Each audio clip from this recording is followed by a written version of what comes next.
notice on its own. Thank you, Mr. Speaker, for your guidance. Mr. Speaker, I beg to give notice of motion of the following motion. Consideration of public petition number 7 of 2023 by Mr. Frederick Gaya regarding gazettement of Rachonyo North as an additional area. Honorable Speaker, number 2, Honorable Speaker, I beg to give notice of motion of that this House adopts the report of the Public Petition Committee on its consideration of public petition number 71 of 2023 by Honorable Victor Koech, MP, regarding gazettement of Chebalungu sublocation as an additional area, laid on the table of the House on Tuesday, 11th June 2023. Mr. Speaker, I beg to give notice of the following motion, that this House adopts the report of the Public Petitions Committee on its consideration of public petition number 70 of 2023 by Honorable Chonga, MP, regarding hardship allowance and affirmative action for teachers in Chonyi Sub-County, laid on the table of the House on 11th June 2024. Mr. Speaker, I beg to give notice of the following motion, that this House adopts the report of the Public Petitions Committee on its consideration of the public petition number 57 of 2023 by the Honorable Tom Ondege, MP, regarding gazettement of Nyatike West, Nyatike North, and Nyatike South as hardship areas, laid on the table of the House on Tuesday, 11th June 2024. And lastly, Mr. Speaker, I beg to give notice of the following motion, that this House adopts the report of the Public Petitions Committee in its consideration of public petition number 7 of 2023 by Mr. Frederick Gaya regarding gazettement of Rachonyo North as an hardship area, laid on the table of the House on Tuesday, 11th June 2024. Thank you, Mr. Speaker. And for accountability, Majority Leader, when you are away, I tabled 6 reports, 2 from the Deputy Majority Leader. Thank you, Mr. Speaker. Thank you. We'll go back to order number 5. Chairperson, Departmental Committee on Agriculture and Livestock, Dr. Mtunga. Thank you, Honourable Speaker. Honourable Speaker, I beg to lay the following paper on the table of the House today, Tuesday, 11th of June, 2024. It is a report of the Departmental Committee on Agriculture and Livestock on its consideration of the Senate amendment to the Sugar Bill, National Assembly Bill number 34 of 2022.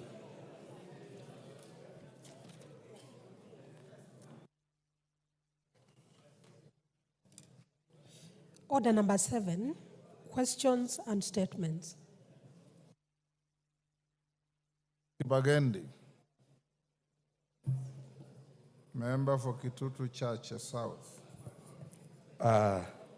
Honorable Speaker, pursuant to provisions of Standing Order 44, 2C, I wish to request for a statement from the chairperson of the Departmental Committee on Health regarding the proposed transition from 2-test to 3-test algorithm for HIV testing in Kenya. Honorable Speaker, on 22nd August 2023, the Acting Director General for the Ministry, in the Ministry of Health, via Circular MOH AD Administration 1112, directed that the National AIDS and STI Control Program, NASCOP, to prescribe 3-test algorithm for HIV testing, both in the general population and the antenatal setting, to replace the 2-test algorithm. The NASCOP was further directed to coordinate a comprehensive transition plan with a target of site-level implementation by January 2024, and oversee the dissemination and publication of the HIV testing algorithm. study findings in the task force report. The transition plan and toolkit were to include information, communication, and education materials, comprehensive training and capacity building for healthcare workers, quality assurance plans, supply chain considerations, and management, including standardized technical specifications of the algorithm kits, and risk mitigation measures to ensure service continuity during the transition period. Honorable Speaker, it is against this background that I request for a statement from the chairperson of the Departmental Committee on Health on the following. 1, could the chairperson provide a report on the status of transition from 2-test to 3-test algorithm for HIV testing in Kenya, including whether the site-level implementation earmarked for January 2024 took off and the progress made so far. 2, provide details on dissemination and publication of the HIV testing algorithm, study findings, and the release of the task force report as directed in the named circular. 3, explain the status of the development and implementation of the transition plan and toolkit by NASCOP, including measures taken for information, communication, and education, training of healthcare workers, quality assurance, supply chain, and risk mitigation. 4, provide a report on the progress made in the procurement process for the new kits, the extent of adherence to NASCOP to procurement laws, and the transition plan in initiating this procurement. 5, provide an update on the revision of relevant programs, documents related to HIV testing to align them with the 3-test algorithm and assurances put in place to ensure service continuity with no stockouts of test kits during the transition period. I thank you, Honorable Speaker. Chair Health, were you listening to that? Thank you, Honorable Speaker. Honorable Speaker, I'll request that you give us 2 weeks to respond to the statement by Honorable Kibagendi. Okay, 2 weeks, ordered. Rosa Buyu. Rosa Buyu, member for Kisumu West. Minority Leader, where is your member? Oh, you are not the keeper? No idea. No idea. Okay, question stayed. Chairperson, Departmental Committee on Environment, Forestry and Mining. I'm here, Honorable Speaker. Yes, Honorable Gikaria. I'm ready with the statement, the response to the statement. You are ready? Yes, yes. Go ahead. Thank you, Honorable Speaker. First of all, let me thank you, Honorable Speaker. I'm sorry last week we were not able to read the statement as the response, and I want to thank you for giving us a second opportunity for us to do that today. Honorable Speaker, I have the statement which was requested, and the response is as follows, Honorable Speaker, that the ministry is aware that in the 1980s and the early 1990s, the government had embarked on the oil exploration activities in the northern region of Kenya, namely parts of the present Wajir and Marsabit counties. The findings from the exploration indicated that there was no oil deposits of economic viability to justify further drilling activities. Thereafter, the National Oil Corporation of Kenya required the oil exploration companies to decommission their activities after closure of their drilling exercise. At the time of the exploration, Honorable Speaker, there was no legal framework to support the environmental impact assessment report, and therefore no AIE was conducted. Honorable Speaker, the MCA Act came into being in 2000, and this was happening in the 1980s and 1990s. In January 2004, media reports emerged about the possible water poisoning in northeastern Kenya when the Nation newspaper published the death of over 7,000 livestock which had died after drinking water from a borehole in Kargi area of Marsabit County. Honorable Speaker, the committee collected water, the committee that had been formed collected water samples from the boreholes and wells for the affected region and conducted scientific investigation which revealed that the water contained elevated levels of nitrates and nitrates above those permissible for drinking. Honorable Speaker, further studies were carried out in a water sample collected from shallow wells and deep boreholes in Kargi village, and as well as solid samples from the sites that were decommissioned by Amoco Oil Company, being Bellatrix 1 and Silas 1. Honorable Speaker, in their report, other than observing that proper decommissioning procedure had not been followed at Bellatrix 1, the expert concluded that there was no clear relationship between the presence of the two materials as at the well site, that is bentonite and bainite, and the contamination of water in the borehole and the shallow wells. Honorable Speaker, the report indicated that the radioactivity levels of bainite and bentonite at 0.104 and U-238 as a reference of which the permissible level set out by the Radiation Protection Board. Honorable Speaker, the committee therefore recommended that NOC organizes for removal and disposal of abandoned scrap metal and obsolete drilling chemicals as indicated in Annex 1. NOC engaged Habasari Technical Investment Limited to remove and dispose of the abandoned scrap metal and obsolete drilling chemicals in 2005 and later submitted a report on the same to the authority. All the time during the said exercise, NOC was in constant communication with the authority through correspondence while sharing information on the process made at the site.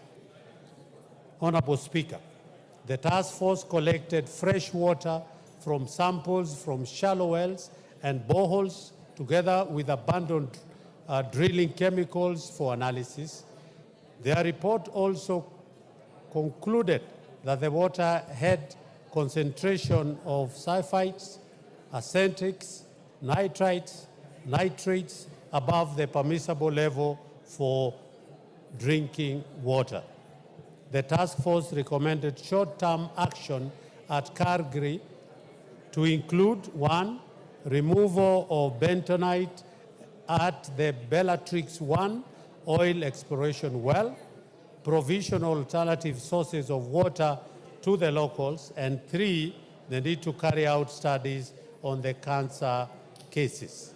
Honorable Speaker, in an endeavor to dispel the fears of dumping of toxic and carcinogenics, NEMA organized for dissemination of information among local communities on the finding of various investigations carried out within the region.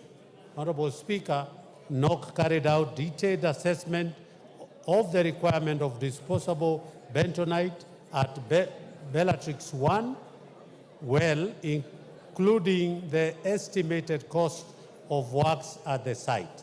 The assessment indicated that there was no appropriate 1,000 tons of bentonite at Bellatrix 1, and NOC was expected to propose to NEMA the disposal options for the ease of collaboration. After careful evaluation of the disposal options proposed by NOC, NEMA approved and proposed options under the following condition. 1, NOC undertakes an environmental impact assessment on selected site, incorporating risk assessment and management. And I want to say that, Honorable Speaker, in Annex 4, we have an EAI report license that is annexed under Annex 4. 2, NOC ensures the provision of remediation, post-care and maintenance plan. And Honorable Speaker, this one I have confirmed with the ministry, it has not been done. NOC notifies NEMA on completion of remediation works and submit a remediation report for evaluation, and that the sampling and analysis of appropriate parameters must be provided. And lastly, under 4, NOC involves the community and or project affected persons during the execution of remediation, post-care and maintenance. Honorable Speaker, NOC submitted the impact assessment, environmental impact assessment report on the disposal of bentonite at one of the sites to NEMA. NEMA reviewed the AIE, reported and issued NOC with a license number, AIE license number NEMA /AIE /PSL /15977, issued on the 20th December 2021, and I had earlier indicated under Annex 1. Honorable Speaker, I want to thank you for giving me this opportunity to give the response. Thank you, Honorable Gikaria. Who was the questioner? Member for Wajir South. Is he in the House? Yes, sir. Yes. Do you yes, have Honorable any Speaker. clarification to seek? Thank you. Yes. Go ahead. Thank you, Honorable Speaker. I must say I'm surprised because the statement does not address the questions I raised. It's a clear case of evasion. It beats about the bush, and this is a challenge we have had with successive Kenyan governments over the years when it comes to atrocities committed against the people of northeastern Kenya. What I had sought to know from the committee was about the alleged dumping of nuclear and toxic waste in northeastern Kenya, something that has, according to the people of that part, given rise to the number of cancer patients in the region. It's a number that keeps increasing. There have been a number of environmental degradation and issues related with this issue. And what I had sought from the committee was if it could undertake an inquiry into the illegal dumping of hazardous nuclear waste in northeastern part of Kenya, including the environmental effects and the association with high cases of cancer reported in that part of the country. I had also wanted the ministry, from the ministry, to state what measures it had put in place that the residents of the region whose land was illegally used for dumping hazardous nuclear waste and whose health had been adversely affected by the harmful chemicals, and that they are fully compensated. I had also sought what regulatory measures the government had put in place to ensure that all hazardous waste and material, including nuclear waste, are securely disposed without causing harm to humans, animals, and the environment. Honorable Speaker, this is a grave matter that needs to be dealt with the seriousness it so much deserves. And I would really appreciate if the committee went back and gave us answers. Member for Wajir South. Yes, sir.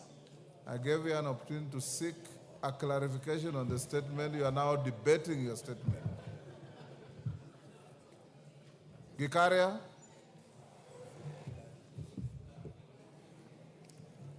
Thank you, Honorable Speaker. Honorable Speaker, I hear the member.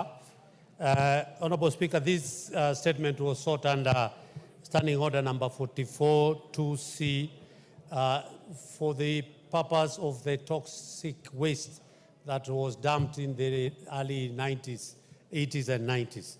And to be honest, Honorable Speaker, when I read the request by the member under Roman 1, Roman 2, and Roman 3, it is true, Honorable Speaker, other than only Roman 1, that is where we have given a lot of emphasis, not concentrating on Roman 2, where he sought whether there were any compensation, and lastly, Roman 3, where he has requested. And to be honest, Honorable Speaker, this House has passed so many ratifications that we have had on these hazardous waste, the mercury issue, the Manimeta Convention, and so many, and that is what we expected in the statement as a response. So I totally request, Honorable Speaker, that if the member is dissatisfied, as he has indicated, as a committee, we can make an inquiry ourselves, because, Honorable Speaker, under the Standing Order number 44-2C, it is only that we sought a statement. So if we can be allowed as a committee, we could be able to make ourselves an investigation and be able to give a proper response. Thank you, Okay, Honorable we'll Speaker. take two more. Major Bashir? Thank you, Honorable Speaker, and for granting me this opportunity. Honorable Speaker, this issue of the toxic waste, as the chair of the committee has actually confirmed that the response is not really what we expected. Honorable Speaker, I want to urge this House, and with your indulgence, that we form a special select committee of Parliament to look into this matter, because that is the only way we can get to the bottom of this matter. Major Bashir, you know what to do. If you want a select committee, bring a motion. I will. Thank you very much. Yes, we So, cannot form a select committee by your intervention. Thank you very much, Honorable Speaker. We will do that necessary and ensure that we bring a motion to have a select committee so that this matter is dispensed with once and for all. The lives of the people of northern Kenya and Kenyans at large is at risk because of what has been done in the previous years, that issues of drilling of wells, oil, and so forth have happened. And it's important that we have a conclusion on this matter. So I will, in my capacity as the chair of the Pastoralist Parliamentary Group, bring a motion to have a select committee for this matter to be concluded. Thank you very much, Honorable Speaker. Thank you. Member for Wajir? Go ahead.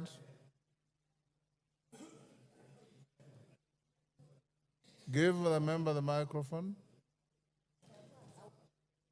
Thank you, Mr. Speaker. Mr. Speaker, I think the issue raised by the MP for Wajir South is a very important issue. The chairman of the Committee on Environmental only dwelt on specific area of Kargi, and the issue was for northern Kenya. In my constituency itself, I have an issue of the same nature, where wells were dug, were drilled, and even if you listen to him, the report he gave back to this House is that these things happened in the late 80s and early 90s. But the environmental impact assessments were done in the year 2000, 2000 and even today, the last 2 years, 2021. I think this committee should have gone into details of every region in this of northern Kenya that had wells drilled, so that they come out with a comprehensive report on what happened. Mr. Speaker, our people are in fear. There's so much panic on this issue of because people already thought, knew that there was a problem of cancer in the area. And now that when this allegation came, that there were actually toxic waste which were dumped in those areas, that has also brought up again another fear and panic into the society of Northern Region. So I think the chairman should go back and get a comprehensive report on this issue so that we address it once and for all. Thank you, Mr. Speaker.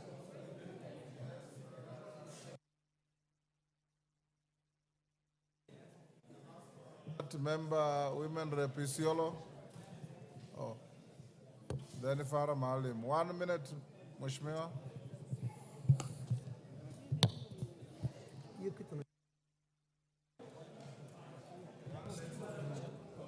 All right. Thank you, Chair. Chair, I rise to... Please, Speaker. Honorable Speaker, sorry about that. Speaker, this is a matter that we've all lived to experience in terms of the impact that our people have encountered as a result of the waste that has been dumped in that part of the country, that is northern Kenya. Personally, we do have a number of people who are suffering cancer as a result of that. And it all happened between 80s and 90s. It is not something you can deny. It is something probably will require as a country to investigate thoroughly and put it to a conclusion.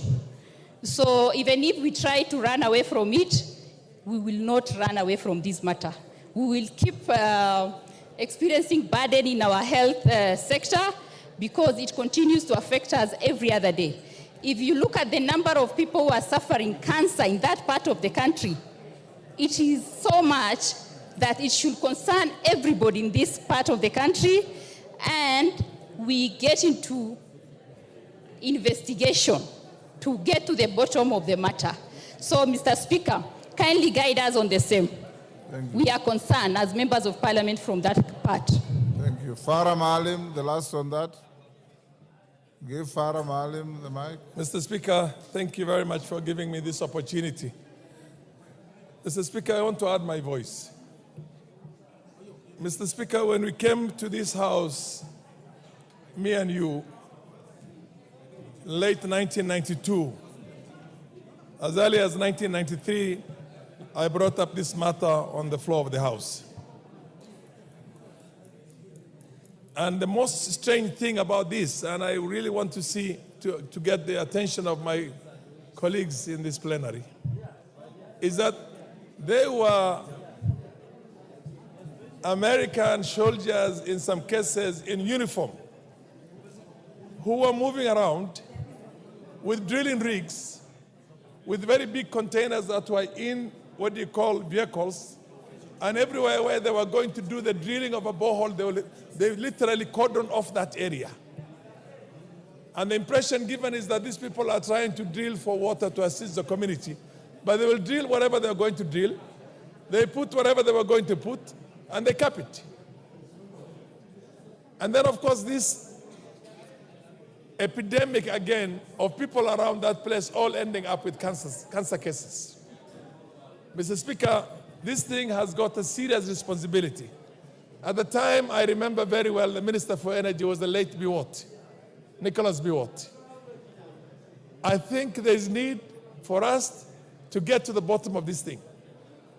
It's my considered conviction that serious money changed hands between outside countries and interests in outside countries and people who were in the system at the time from our own country. And it's because of that, then people have decided to dump this thing because it's easier for them to dump it outside. Seek a clarification from Gikaria. Yes. So my position to the chair is that can we lift the veil on this thing and get to the bottom of it? Get to the bottom of this, because if we don't, any government in place is going to do the same things to different sections of the country, and this problem will be with us for hundreds of years, if not thousands of years to come. Thank you. So, Honorable Gikaria. Thank you, Honorable Speaker. Honorable Gikaria, Yes. take your seat. In your preparation of order, in your preparation for this response, did you visit the affected areas or you just listened to public officers? Because listening to your statement is a total variance with the allegations being raised by members. Did you visit the affected areas? Honorable Speaker, this is just a response which was given by the CS in charge of environment, climate change and forestry, signed by her. And the committee was, once we got when the statement was sought by the honorable member, it was taken to the ministry. So that is why I'd say it actually indicated that we are also dissatisfied with the going by what the request was done and the response. And some of the issues, the Honorable Speaker, I want to agree with the members, is that they are talking about cancerous issues. And when you put NOC, which just does oil exploration, and NEMA, which is just concerned with environment matters, without involving the Ministry of Health for them to be able to check what could be the cause of the cancer-related diseases, then I think there was. So as a committee, yes, Honorable Speaker, we didn't visit.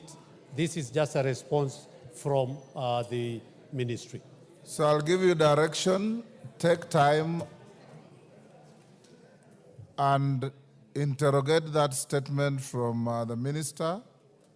As a committee, visit the affected areas and bring back a comprehensive report in the next 1 month.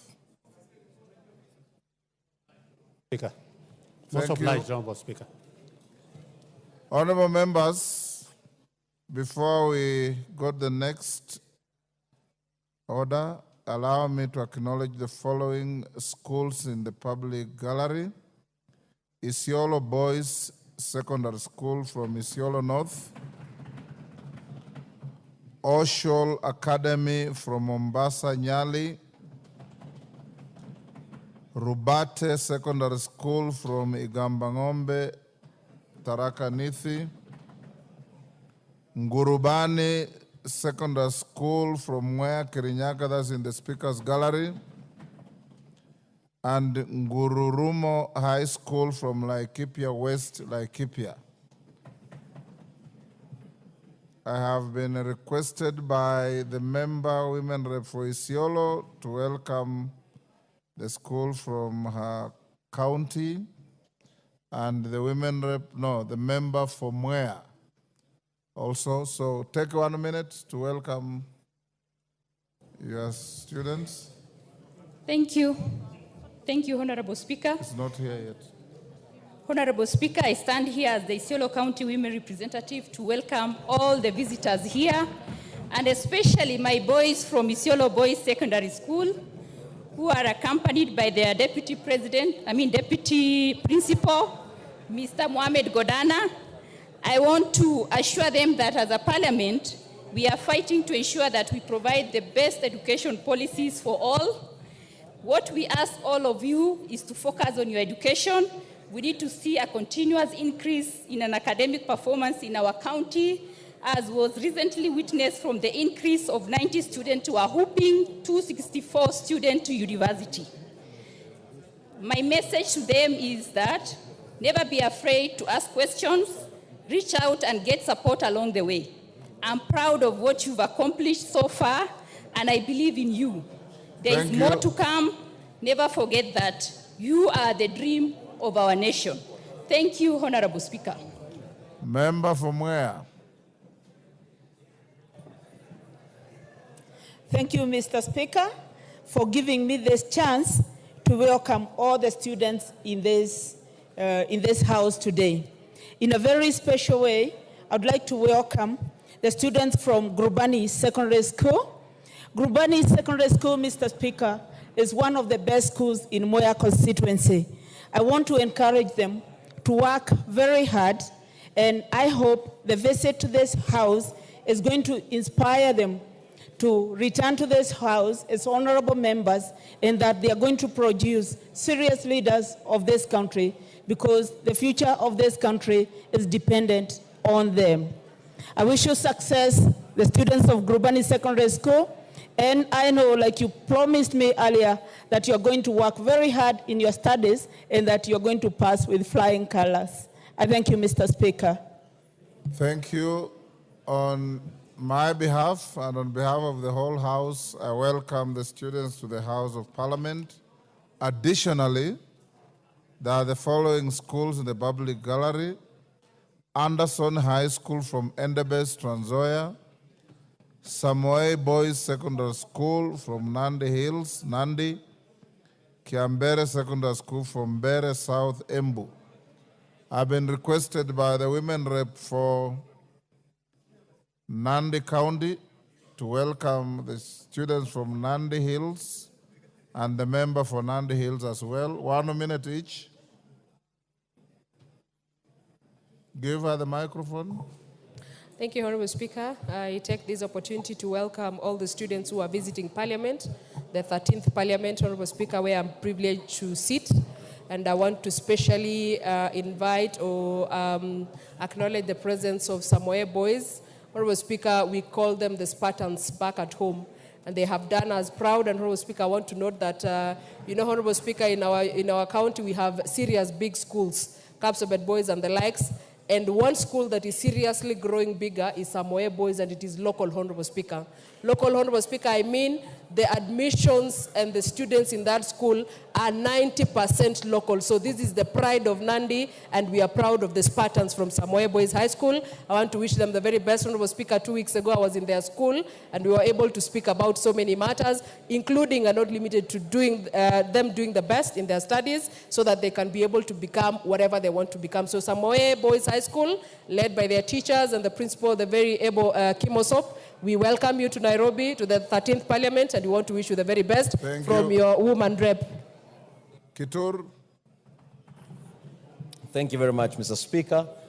As we welcome all students who have come to pay a visit to Parliament, and in particular, Samoei Secondary School. They call themselves the Green Commandos. This is an institution that, like last year, with 289 students, they were all posted to university with a mean of 9.6, and they've been growing. Indeed, this is an institution that can only be leveled to institutions like Alliance, Moi High School, Kabarak, where I studied, and any other best institution. In fact, Mr. Speaker, they had made an invite to all members of Parliament that they are inviting you on the 22nd of June, when they will be doing a great celebration for the great performance. So I want to wish you well, and you are all welcome to Parliament. Thank you. Honorable Bukose for Endebess. Thank you, Honorable Speaker. Honorable Speaker, I want to join my colleagues to welcome Anderson High School from Endebess. It is the school at the border of Kenya and Uganda. And this school, Honorable Speaker, is the best school in Endebess. It was also number 4 within the county of Trans Nzoia in the last KCSE. It is the school that represented Kenya in the East African competition for volleyball. It is also representing Kenya in chess game in South Africa. 4 of our athletes from this school are also international athletes, and they'll be representing the country in various athletes competitions within the continental and outside. So, Honorable Speaker, I want to thank the House and you in particular. You know you are also from that region, and we appreciate your service. So thank you, Honorable Speaker, and I want to encourage Anderson High School that they are welcome to Parliament, and I hope that they'll also be able to perform well in this year. Thank you, Honorable Speaker. Honorable Zamzam, what is this about the students? Go ahead. 1 minute. Asante sana Mheshimiwa Spika, na mimi kama mama Mombasa County niweze kuwakaribisha rasmi watoto wangu wa shule ya Visual Loshan, na niwaambie kuwa nyinyi mmetuinua sana katika anga za Kenya, mmetuinua sana katika ramani ya Kenya kwa kutoa wanafunzi bora sana katika Kenya hii, kutoa madaktari na ufundi mwingi kutoka katika shule yenu. Kwa hiyo mimi nawahusia mzidi kushika kasi katika masomo. Kama ni wasichana, mcheze boli, msishike boli. tuweze kujenga taifa pamoja na muweze kufocus na masomo yenu. Asante sana Mheshimiwa Spika. Thank you. Still on order number 7, Rosa Buyu. Thank you, Mr. Speaker, for your indulgence. I was slightly held up in the office attending to one of the constituents who'd come from Kisumu. Mr. Speaker, this is a request for a statement regarding compensation for land compulsorily acquired to construct Kisumu Northern Bypass. Honorable Speaker, pursuant to the provisions of Standing Order 44-2C, I wish to request for a statement from the chairperson of the Departmental Committee on Lands regarding the inordinate delay in compensation of landowners for land compulsorily acquired to construct the Kisumu Northern Bypass. Honorable Speaker, in 2015, almost 10 years ago, the government undertook major road infrastructure developments, including the construction of Kisumu Northern Bypass to ease congestion in Kisumu City. Owing to unavailability of a road reserve, the government compulsorily acquired land from some residents to construct the bypass. Article 43 of the Constitution obligates the government to promptly pay full compensation to any person whose land is acquired for public purpose. It is unfortunate, Mr. Speaker, that close to 10 years since some landowners ceded their land to the state for the Noble project, the government is yet to compensate them. Honorable Speaker, it is against this background that I request for a statement from the chairperson of the Departmental Committee on Lands on the following. 1, could a report be provided detailing all persons whose land was compulsorily acquired for construction of the Kisumu Northern Bypass in 2015? Also, provide the value of the acquired land and the status of compensation in respect of each of the affected landowners. 2, explain the reasons for delayed compensation of 18 affected landowners, despite numerous follow-up initiatives made through Usomaki Social Justice Center, a community-based organization. 3, Mr. Speaker, state the plans that the government has put in place to promptly compensate the affected landowners, including interest for lost earnings over the years since they handed over their land to the government, and state when the compensation will be settled. Mr. Speaker, I thank you. Chair Lands. Chair Lands.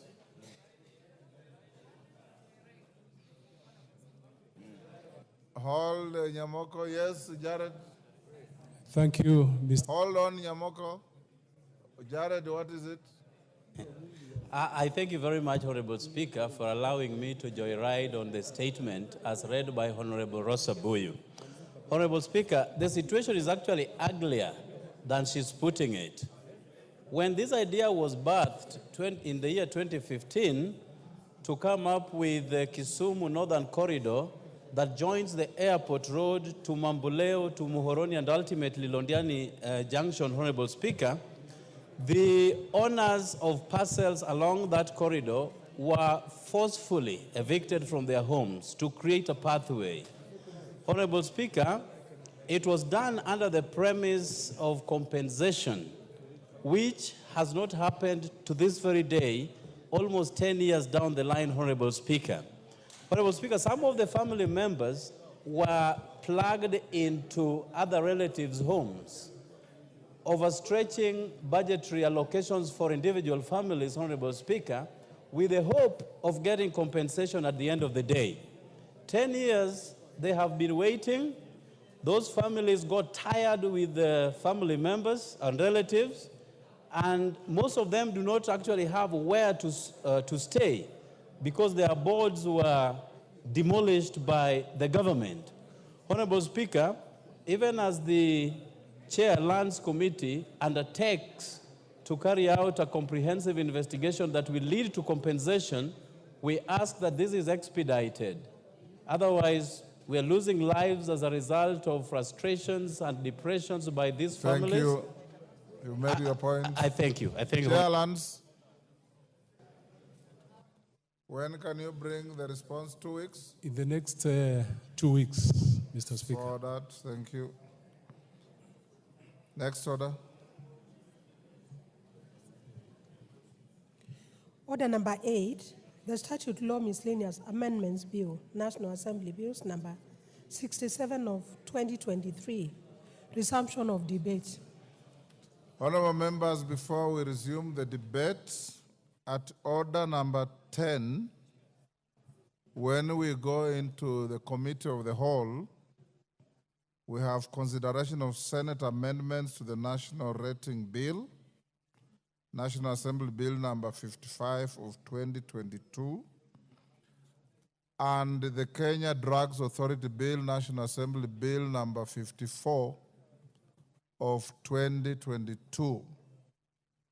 In regard to the Kenya Drugs Authority Bill, order, Member Bashir, order. The man you are talking to should be listening to this because he's your majority leader. When we get to the drugs bill, the view of the House Business Committee was that we step down this bill for a while pending consultations because I have a report that indicates that the bill has been amended so much to the extent that it has lost its original character. You have amended until you are amending the long title, the short title, the definitions, virtually everything. And under our standing orders, you cannot amend a motion until you negative the original intention. So we will talk with Dr. Bukose, the chair of the committee.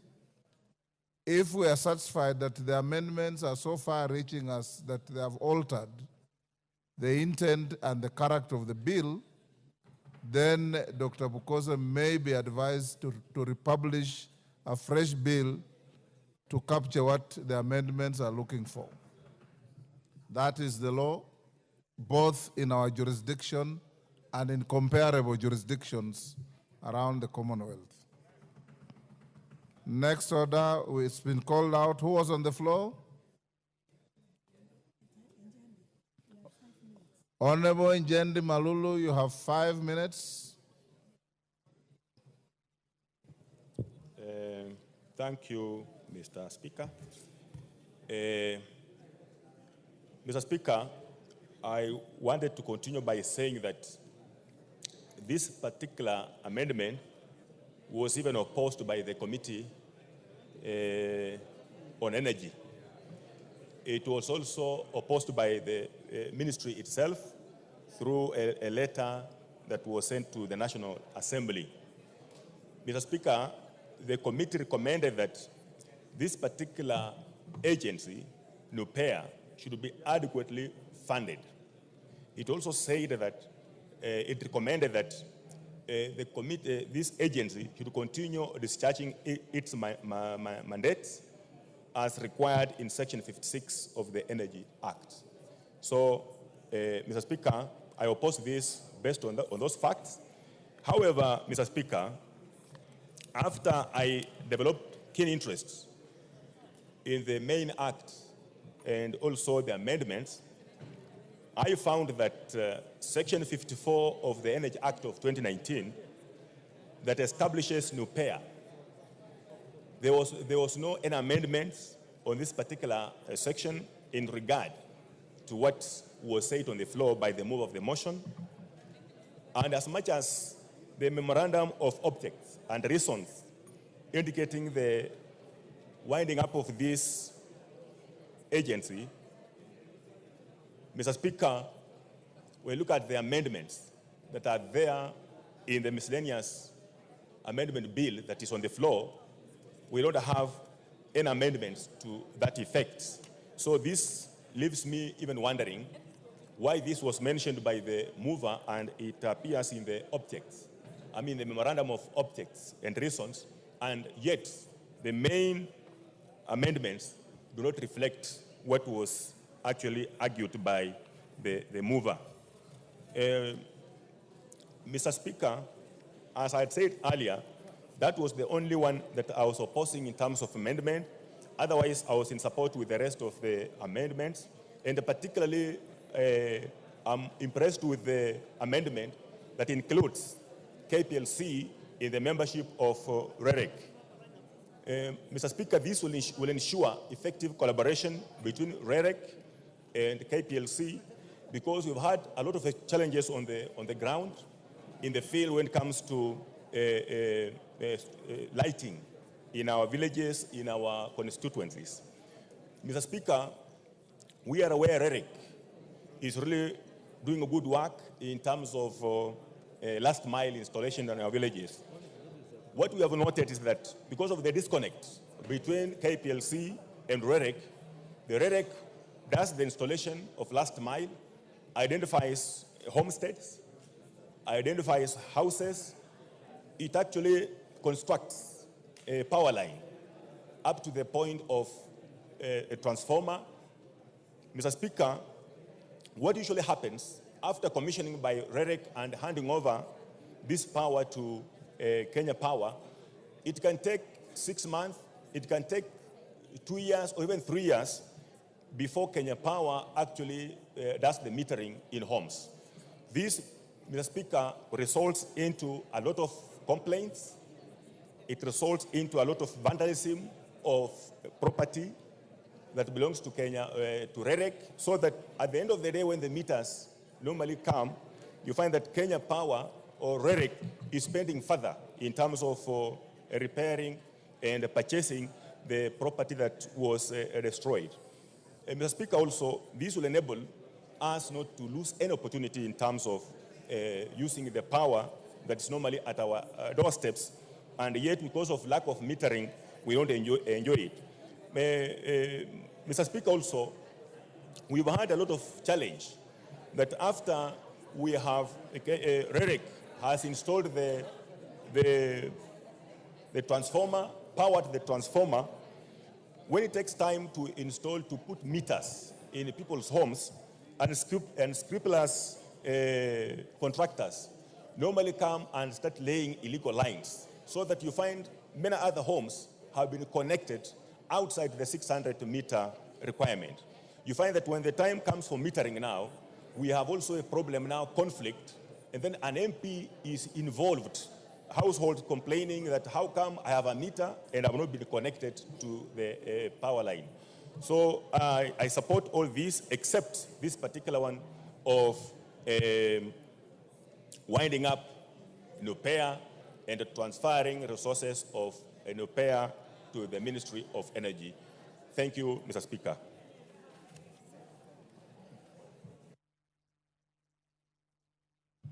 Didymus. Thank you, Mr. Speaker, for giving me this opportunity. And I want to state from the very beginning that I support this miscellaneous amendment bill because, Mr. Speaker, if you look at the proposed amendment to the Children's Act, it's basically the bill proposes to enable the courts so they can be able to allow an application by a man to adopt a child.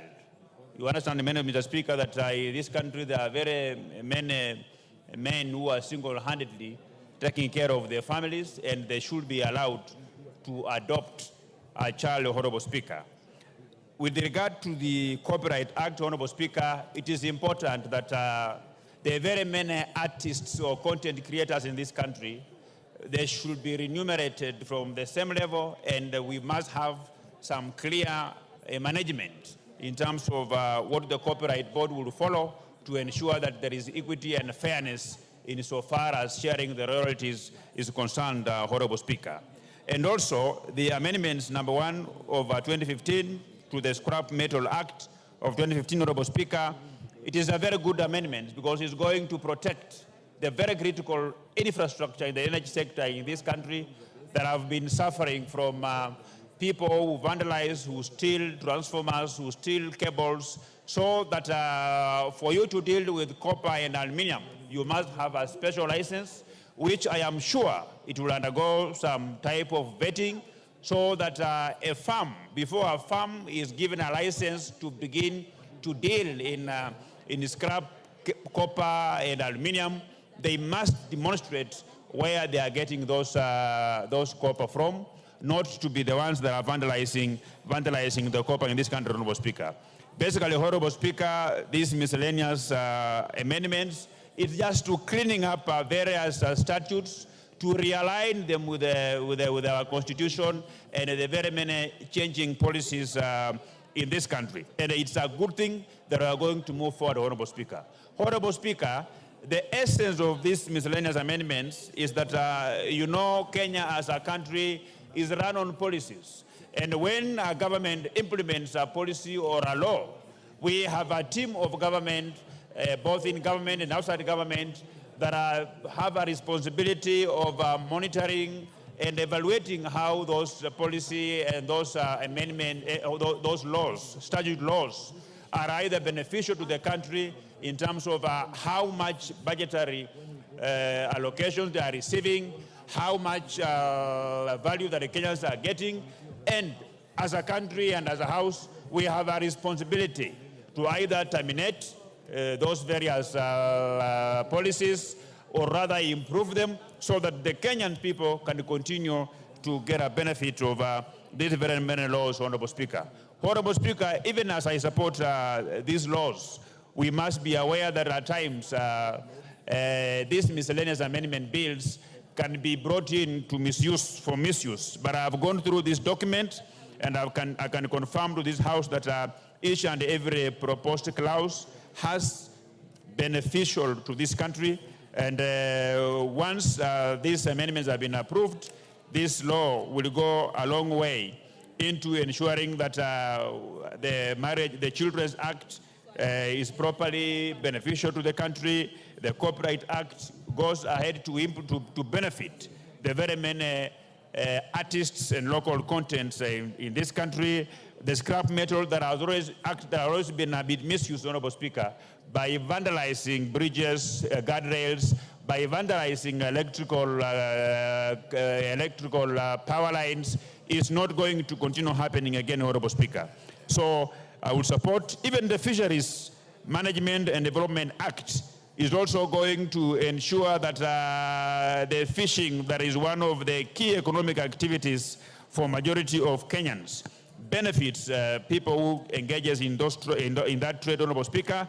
And for that very many remarks, Honorable Speaker, I want to unequivocally support this statute law, Miscellaneous Amendment Bill of 2023. I support, Honorable Speaker. Samuel Atandi. Are you queuing for this? And this is what I keep on telling you members. Honorable Speaker, I'm waiting to talk on equalization. Pardon? I'm waiting to comment on the equalization bill. On the? Equalization appropriations bill. Kibet Komingoi. Absent. Moses Kirima.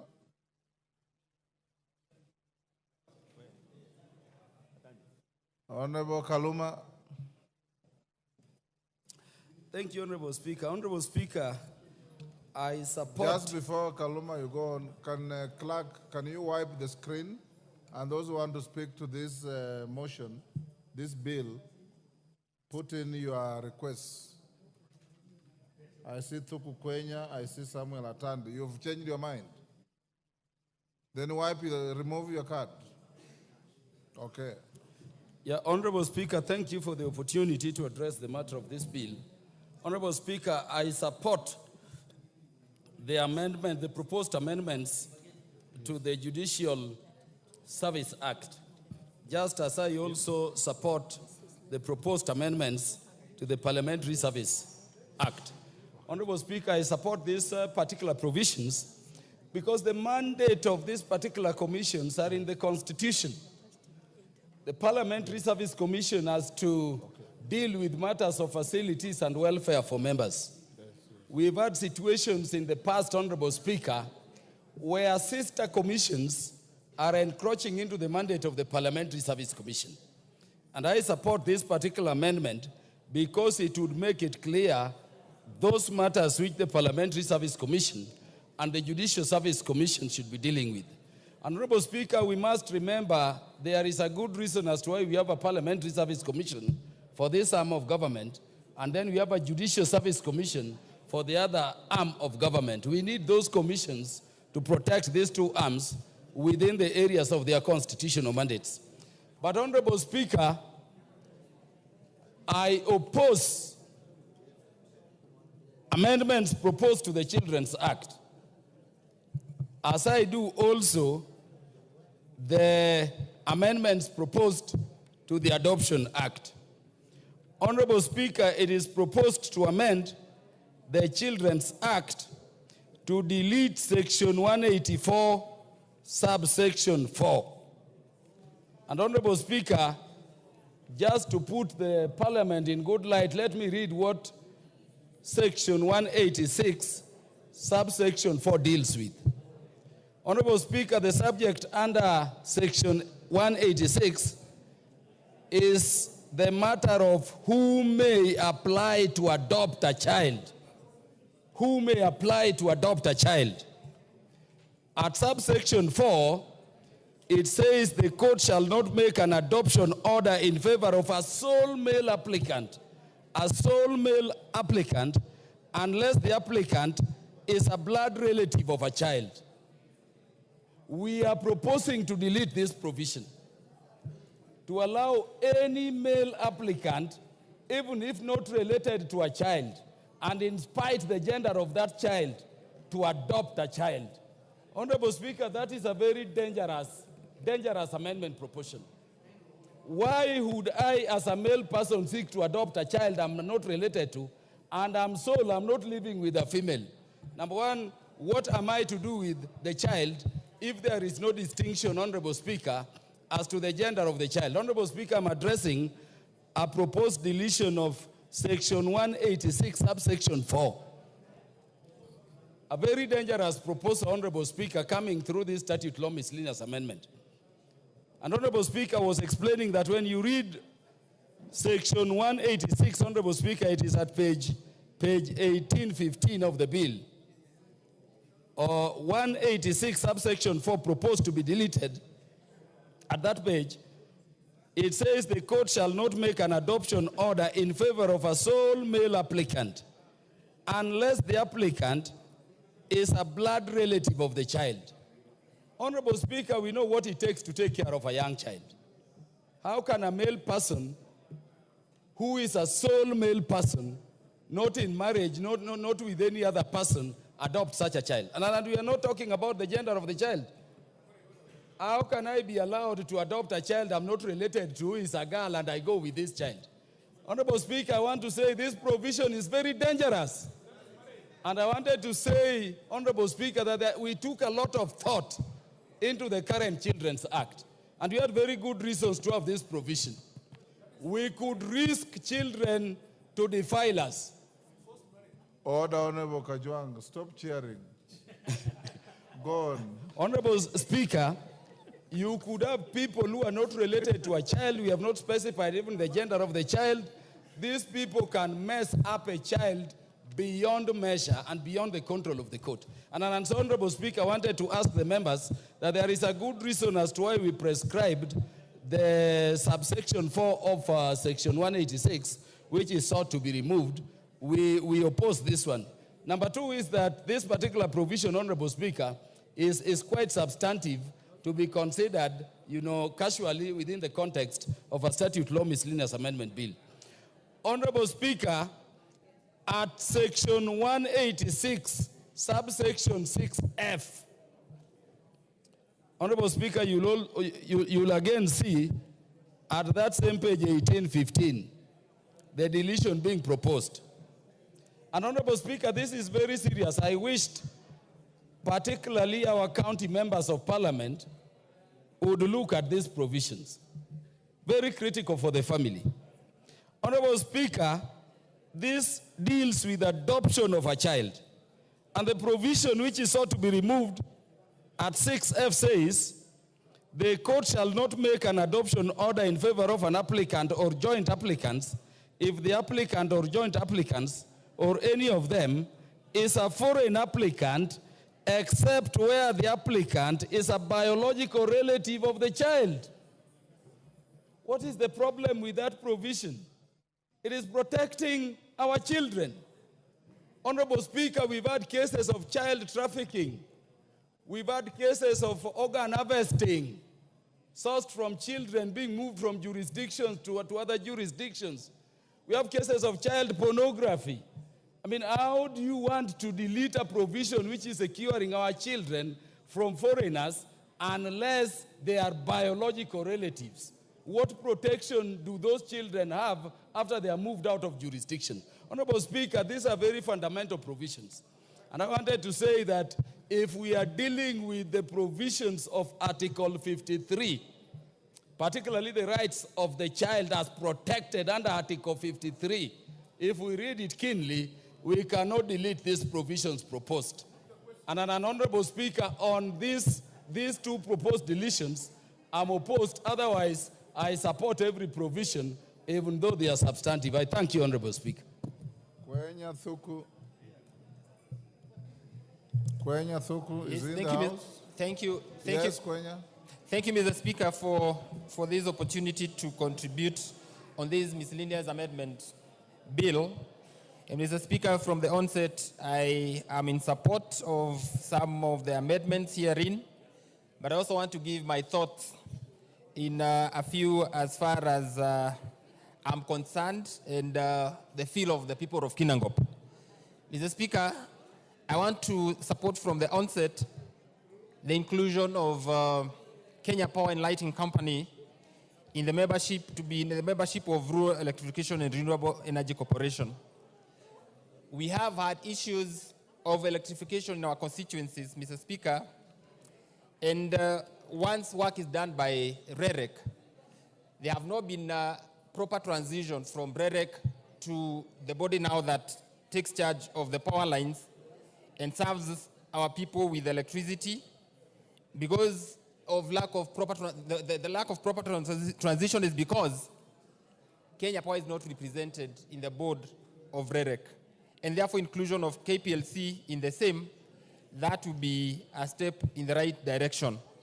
Mr. Speaker, of importance in this bill that I wish to give my thoughts is on the issue of this amendment that is proposed on the Scrap Metal Act of 2015.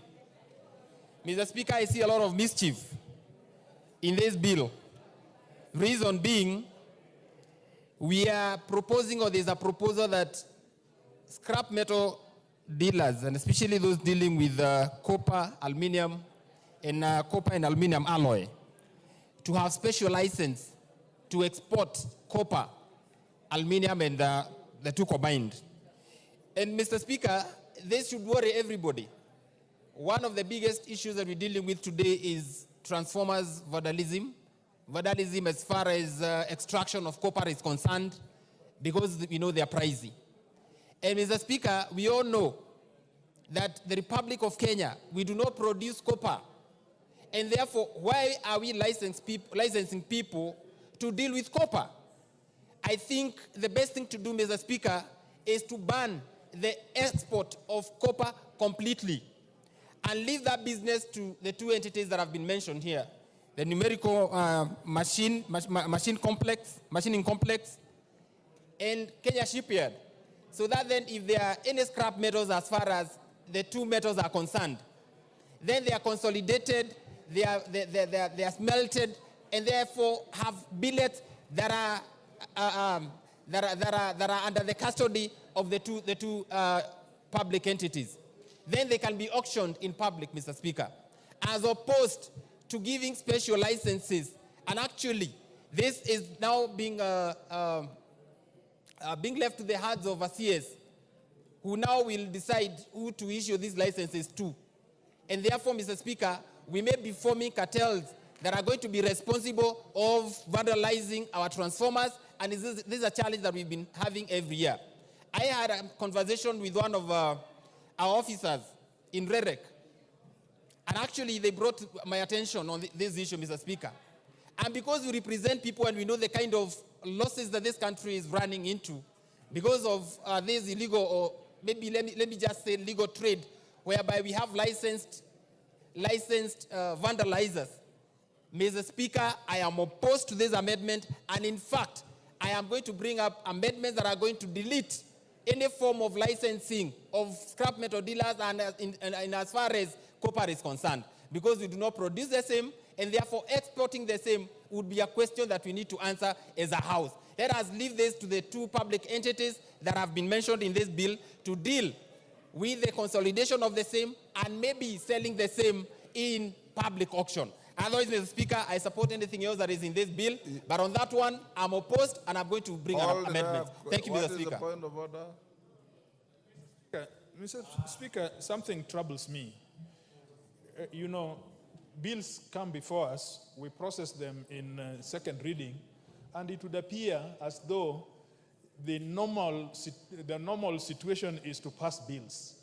Mr. Speaker, we have spoken about this ever since I came to this Bunge in 2013, that statute miscellaneous amendments should only focus on issues that are correcting the law, minor issues of law. Now, Mr. Speaker, with you, because you are a doyen of authority, and you are the chairman of the Rules and Procedure, if we are unable to tame the executive from where these bills are coming, are we able to change our rules so that we make sure that when the clerk is perusing a bill, if the clerk finds, and in the speaker's discretion, if it turns out that a legislation is so fundamental and substantial that requires policy, the speaker or the clerk would refuse to process that kind of bill. Because even as we speak, Honorable Kaluma has spoken, and the member there has eloquently spoken, you will see that all this, in spite of what they have said, except for committee of the whole House, we will still pass them, notwithstanding what they are, notwithstanding the fact that there is no policy, notwithstanding the fact that they have not been clearly thought of. Mr. Speaker, I just want to harvest from your from your experience.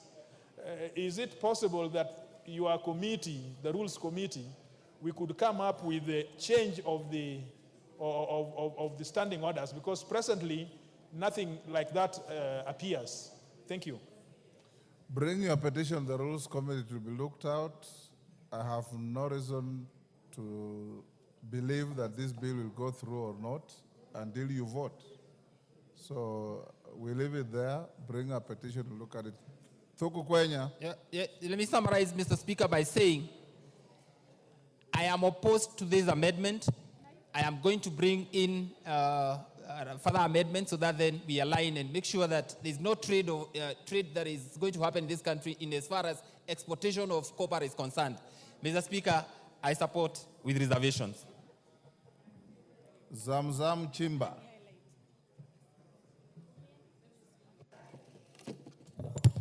Mheshimiwa Spika, na mimi naangalia sheria, marekebisho ya sheria ya watoto kipengee cha 29 ya 2022. Mheshimiwa Spika, mimi pia napenda kupigia pondo ndugu yangu Kaluma alivyozungumza, akasema watoto wamepewa ulinzi katika katiba. Mheshimiwa Spika, na kama mama ni vizuri kweli tujue kuwa mtoto anapokuwa ataka kuchukuliwa na mzazi mwingine iwe ni katika familia ya mtoto. Mheshimiwa Spika, tumeona mataifa ya nje wameweza kupitisha mswada wa kununua watu. Mheshimiwa Spika, watu watakuwa wananunuliwa kama peremende dukani, kama switi, kama maziwa. Mheshimiwa Spika, na hii inatupa wasiwasi. Nimeiona hiyo bill imepita Marekani. Mheshimiwa Spika, na naona hapa tukitoa hiki kipengee cha kuweza kuwalinda watoto wetu, kutakuwa na mwanya wa mtu yoyote kutoka sehemu yoyote kuchukua mtoto kwa jina la adoption, lakini pengine wanaenda kutumika kwa mambo mengine. Mheshimiwa Spika, na hasa kipengee kile kimemlinda mtoto kusema kuwa mtu wa kiume, mwanaume asiweze kuchukua mtoto, kwa sababu kwanza mwanaume hajapewa ile nguvu ya kuweza kulea mtoto kama vile mama. Kwa hiyo mimi napenda hichi kipengee kisiweze kuguswa, ili wale watoto wetu waweze kupata ulinzi, wasiweze kujipata katika mikono ya watu ambao si watu wazuri. Mheshimiwa Spika, watu wengi wanaingia na jina la adoption, Mheshimiwa Spika, lakini mwisho wa kwisha wanaenda kutumia watoto, wengine wanatoa viungo vya mwili. Huwezi kujua mtoto kama anakaa vizuri, hakuna mtu ambaye anafuatilia kule mtoto alikokwenda. Kwa hiyo ni vizuri mtu wa karibu wa damu ya mtoto ndio aweze kuchukua mtoto, Mheshimiwa Spika. Kwa hii mimi nasema hichi kipengee kisiweze kubadilishwa. Asante sana Mheshimiwa Spika.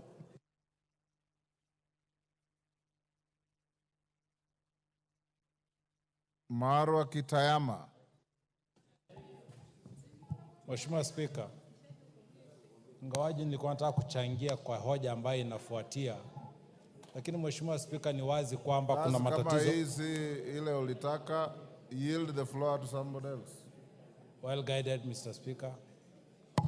Paul Nabuin, Turkana North.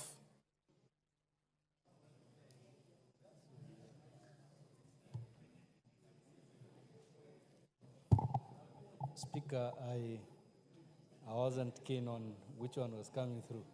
Thank you. Honorable members, let me repeat what I've been telling you. If a motion is on the floor by way of a bill such as this, if you have no intention of contributing to it, don't log in so that you fill the screen. You make it difficult for whoever is in the chair, including the speaker, to know who wants to speak on this and who doesn't. Wilberforce Oundo, are you on this or yes, anticipating Speaker. something else? No, it's on this matter. I had actually been checking with the state. I was on top. I don't know how I've been just lost my position all of a sudden. Go ahead. Honorable Speaker, as a matter of principle, since I came here to the 12th Parliament, I have always had reservation about miscellaneous amendment bills. They are miscellaneous, but they are mischievous. The mischief has always come out very apparent once the bill is completed as required by law.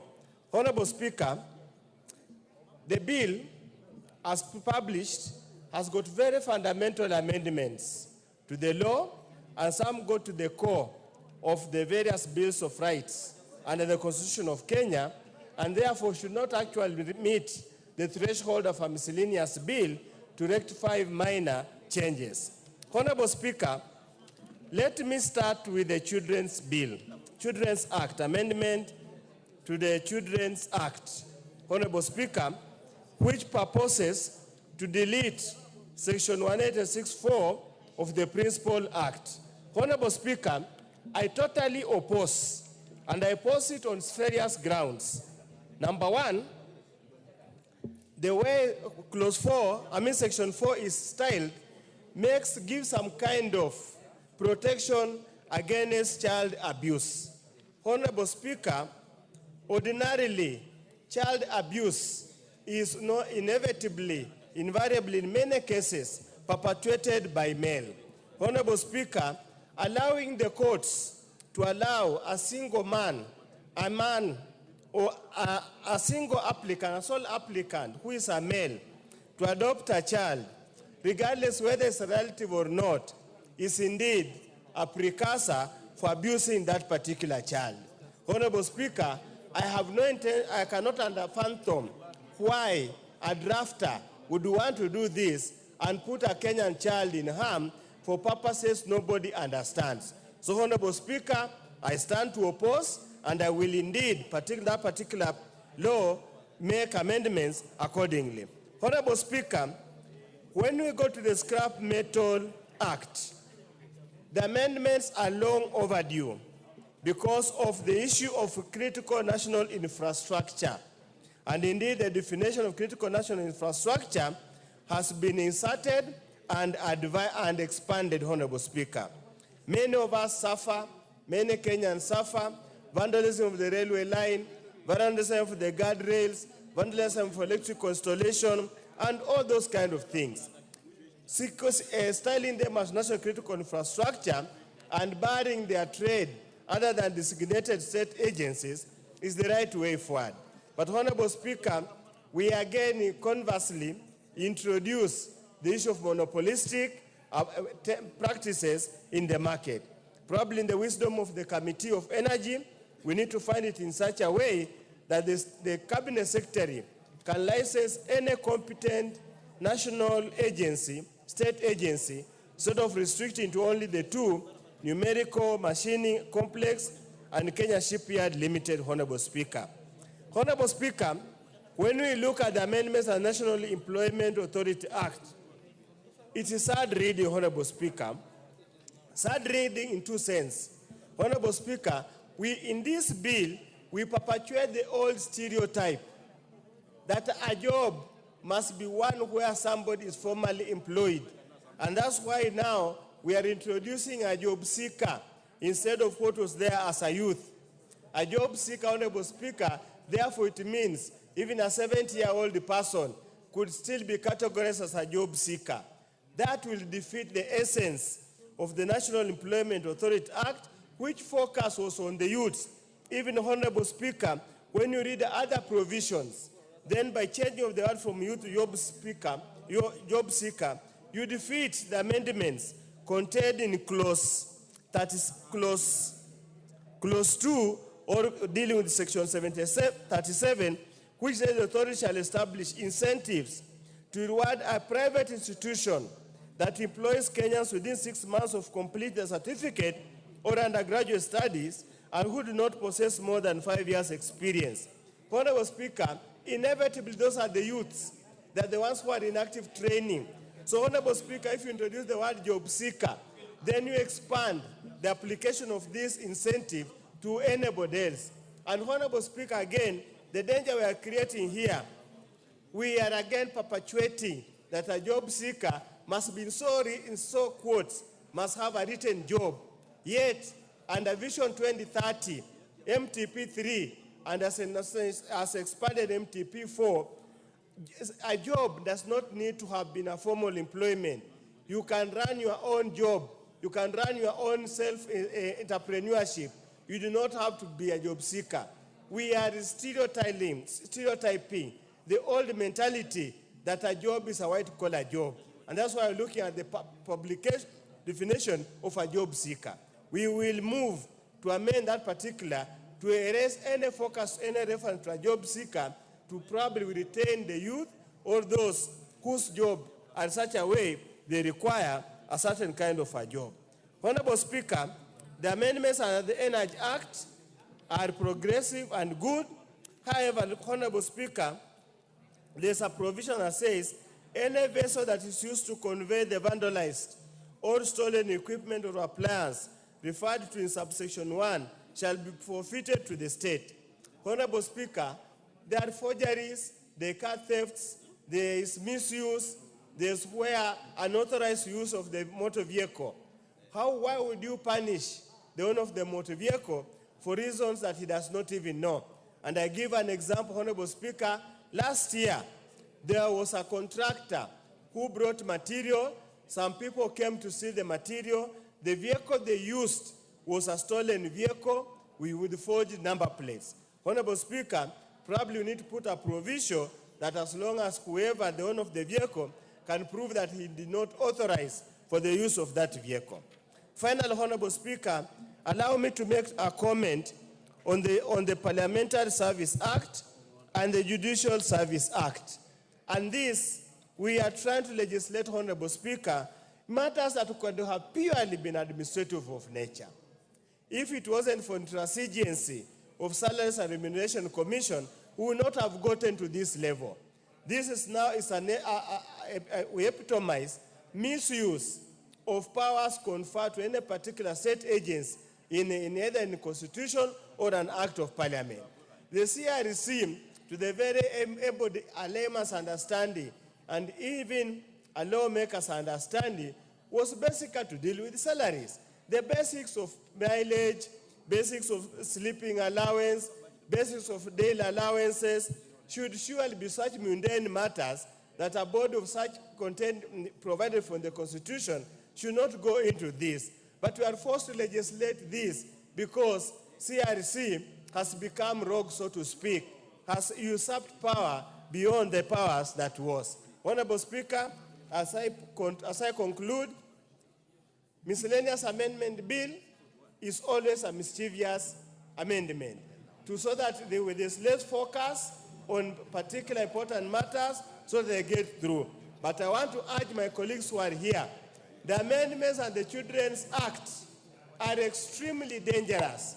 I would even request JLAC to actually disallow or even remove an amendment, not to allow those particular amendments, because we are endangering the Kenyan children.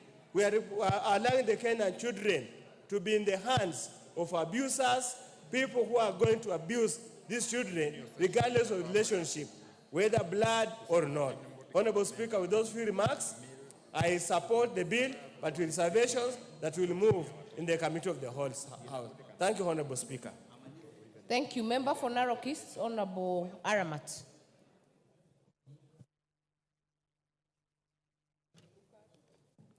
Thank you, Madam Speaker. Madam Speaker, I rise to support the amendment bills. Madam Speaker, there is an amendment bill of winding up the nuclear agency. And Madam Speaker, we feel as a committee that winding up of the nuclear energy agency would not be of interest to this country. Madam Speaker, the nuclear agency is a state corporation established under the Energy Act of 2019, and it is in charge with the responsibility of promoting and implementing the nuclear programs in Kenya. Madam Speaker, Kenya has been a member state of the International Atomic Energy Agency since 1965, and this United Nations specialized agency responsible for safety, secure, and peace use of nuclear technology. Madam Speaker, we saw fit as a committee that the Nuclear Energy Agency, NUPEA, which has not been adequately funded by the Exchequer, should be funded adequately. And secondly, Madam Speaker, that the NUPEA should continue to discharge its mandate as stipulated in subsection of 56(1) of the Energy Act. Madam Speaker, we don't intend or we request this House to support the nuclear agency so that it should not be winded up. Madam Speaker, in our recommendation, Madam Speaker, that we intend to bring in the floor of this House, the committee proposes amendments that were supposed to be amendment to section 210, 12(1)(e), 20, and Madam Speaker, we intend to table them in the committee of the whole House when it comes to the whole House, so that our recommendation as the committee should also be taken in or taken into consideration. Thank you, Madam Speaker. Thank you. Member for Marakwet West, Honorable Timothy Toroitich. Thank you, Honorable Speaker. Honorable Speaker, I rise to comment on this particular proposed legislation. Honorable Speaker, from the onset, I associate myself with the sentiments of Honorable Kaluma and Honorable Undu. Honorable Speaker, that sometimes it seems like we are sneaking in substantive amendments to certain legislations using statute law miscellaneous, which is an omnibus. Honorable Speaker, I believe, and I want I believe that this kind of miscellaneous amendments using a statute law are only meant to correct certain minor amendments. Honorable Speaker, looking at this bill in its entirety, it introduces very substantive amendments, which ideally should be amendments in the apparent legislations. Honorable Speaker, for example, if you look at the provision on the Children's Act, the amendment of the Children's Act, which touches on adoption, Honorable Speaker, my opinion is that particular amendment should be brought under the Children's Act, not under a miscellaneous statute law, because it goes to the core of that particular Children's Act. Honorable Speaker, if, for example, you look at that particular provision on the issue of adoption, Honorable Speaker, it provides for deletion of Section 186(4) of the Children's Act. Honorable Speaker, that provision provides that the court shall not make an adoption order in favor of a sole male applicant unless the applicant is a blood relative of the child. Honorable Speaker, in my opinion, the wisdom behind that particular provision of the law under the Children's Act was to protect the best interest of our children. Honorable Speaker, we now want to delete that particular provision and give sole male applicants the ability or the capacity to adopt children. In my opinion, that is actually the reason I have read the report. They are saying that that particular provision is discriminatory. Honorable Speaker, in my opinion, the same was put in that particular law to protect the best interest of a child. Honorable Speaker, we are giving a sole male applicant, for example, to adopt a girl. Honorable Speaker, we are not sure whether the best interest of that particular child will be protected by that sole male applicant. Honorable Speaker, that is a provision that when the time comes, I will propose that that particular provision be deleted. Honorable Speaker, subsequently, this also provision provides under 186 that 186F be deleted. Honorable Speaker, what does 186F say? Honorable Speaker, it provides that the court shall not make an adoption order in favor of an applicant or joint applicants if the applicant or joint applicants or any of them is a foreign applicant, except where the applicant is a biological relative of the child. Honorable Speaker, so we are opening up adoption of foreigners. Honorable Speaker, it must be with exemptions. If you read at this, so if we open up adoption for foreigners to our children, then it must be with moderation. So, Honorable Speaker, we must look further. If, for example, in the unlikely event that we adopt this particular amendment and we allow foreigners to adopt our children, then we must set up exemptions to that. As we speak, there are no exemptions to foreigners adopting our young children. So, Honorable Speaker, I oppose those two provisions, but Honorable Speaker, the others that I support. There is a provision to amend the National Youth Employment Act to delete the word youth. Honorable Speaker, that is an amendment that I support because that law must not only be in respect to the youth. Honorable Speaker, the issue of unemployment in this country is something that we must be able to address. And the wisdom behind that particular law was to address the issues of youth unemployment. But this country, there are so many graduates who are churning out of universities, and some do not get jobs even after exceeding the age of 35, which is outside the age of the youth bracket. So, Honorable Speaker, I support the amendment to the effect that in the title of that particular law, we delete the word youth so that it is that law becomes the National Employment Act, so that it doesn't confine itself to the youth only. There are people in this country who are 38 years, they are 40 years, they are 45 years, they are 50 years, but have not been employed. So if we have this act only apply to the unemployed youth, then it is discriminatory upon those who have attained the age of 35 because this particular law will not apply to them. So I support the amendment to the extent that the word youth is deleted so that it becomes the National Employment Authority. So, Honorable Speaker, I rise to express my mind on this particular statute law amendment, but to the extent that we shall have time to express our reservations when it comes to the second reading. Thank you, Honorable Speaker. Member for Aldai.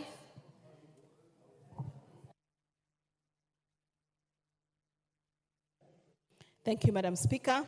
I stand to support the amendments to the scrap metal bill with reservations. And the first of the reservations, as discussed by the committee, is the composition of the Scrap Metal Council. The Scrap Metal Council, as proposed in the bill, does not take care of all the players who are supposed to be in this particular council.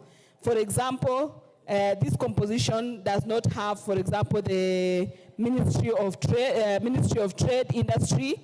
It actually just talks about industrialization, and it also recognizes a person nominated by a body called Scrap Metal Dealers Association, which association is not registered or recognized as a body corporate in law. So therefore, the amendments to the Scrap Metal Council, the committee, with the trade committee which had considered this, shall be bringing those amendments. The second amendment is on restrictions from dealing in the scrap metal, and it talks about these restrictions shall be only given to people who are members of Scrap Metal Dealers Association. As I mentioned, the Scrap Metal Dealers Association is a body that is not a body corporate registered or not a body that can be recognized in law, and therefore the amendment that we shall be bringing as a committee is that the license or the scrap metal dealers shall be registered by the Scrap Metal Council as opposed to the Scrap Metal Dealers Association. The other issue is on issues of exports of scrap metal. I think the committee considered this and brought out issues to do with exports be allowed for certain metals except restrictions to rare metals like copper and other rare metals, and that I think should come out clearly because those metals are really precious in our country, and if we allow for exports of those rare metals, then it becomes also expensive when they are coming back into this country. The other issue is the Scrap Metal Council. The proposal was to change the name from calling it Scrap Metal Council to Metal Recycling Agency. And the reason for this is because of the bad name and the bad image and the bad reputation that has always been held by the name Scrap Metal Council. Madam Speaker, the other issue we wanted to bring was the restriction of the scrap metal. I think one of the members had raised the issue of restricting scrap metal to certain institutions and open it to all institutions, especially scrap metal from our assets. This is our natural assets, and that is restrictions to have scrap metal only dealt by Numerical Machine Complex and National Shipping Council. I think as a committee, we maintained that these two institutions should be the only ones who should be allowed to purchase the scrap metal from public entities, and this is a way to protect the natural assets because these properties, if not protected, can give us many issues. And there are some amendments that are already in the bill that also goes to support the protection of these natural assets, and this is the destruction of infrastructure under Clause 24 and information regarding stolen or lost property, as well as restriction on licenses on who should deal with scrap metal. And these particular provisions that have been provided in these amendments go a long way in protecting the national assets or national infrastructure. For example, our electricity, our water and sewerage, and telecommunication infrastructure that this country has spent a lot to put up. So if we don't put those restrictions, then we will be allowing our assets or our properties to be destroyed if those restrictions are not in place. So there are amendments that we as a committee shall be proposing during the third reading so that they conform with the amendments that are already proposed in the miscellaneous amendment bill. I thank you, Madam Speaker. Honorable Mili, are you on this one? You have the floor. Thank you, Madam Speaker, for giving me this opportunity. Madam Speaker, I'll be very brief. Madam Speaker, I know several members have spoken to the issue of amendment of the National Youth Authority Act. And Madam Speaker, I just wish to disagree with the members. I remember Honorable Sakaja is the one who brought the bill, and the reason that he brought it then was because of a concern over the issue of youth unemployment. And we do agree and acknowledge that there are very many people who are not in the youth age bracket that are not employed. As a matter of fact, we know very many people who have qualified as teachers and have retired without even being employed as teachers with TSC numbers. But Madam Speaker, having said that, the greatest challenge we are facing in the country is youth unemployment. And you can see with the rising cases of insecurity, of violence, of theft. As a matter of fact, in my own constituency, I think yesterday, there's a woman who was abducted at a market called Ogongo Market. Madam Speaker, last week, a boda rider was killed. The wife who had just given birth recently, she was just 15 days after giving birth, was raped, was gang raped by these guys. And these people had already stolen his motorbike before and were coming for his second motorbike when they killed him and raped the wife. And Madam Speaker, the reason why you find this kind of situation is because we have very many idle youth. They have no opportunities in life. They become desperate. They become thieves. And because of that, they even get into all other evil activities. So if, Madam Speaker, we again open it up to all unemployed people, the challenge that we have seen in this country is that sometimes you think common sense is common, but it's not that common. You will find that a person who is in their 70s who has retired will be deemed to be unemployed if they have retired and be given a job, because then they fall within that category. So for me, that is a situation which I do not support. I also support, though I support the amendment to the Copyright Act, and especially the inclusion of equitable remuneration of performers and producers of sound recordings, and Madam Speaker, including collective management organizations towards the authors and performers. Madam Speaker, this is because it is very difficult to be in the creative industry. Madam Speaker, I speak as an author and I know what it takes. And because you are in the creative industry, and especially because we are also competing a lot with the .com, some of us sit for hours and years to actually produce a book. But you know, this young generation, they just sit for a minute, imitate what Honorable Millie Odhiambo is doing, get 1 million followers and get money. As we are not lucky enough to do that, but we have to do, more strenuous work around this. So I do support that. Madam Speaker, I support the proposed amendment to the Fisheries Management and Development Act, but want to encourage the majority leader that other than this miscellaneous amendment, please bring a more comprehensive amendment to the Fisheries Management Act, because we are facing several.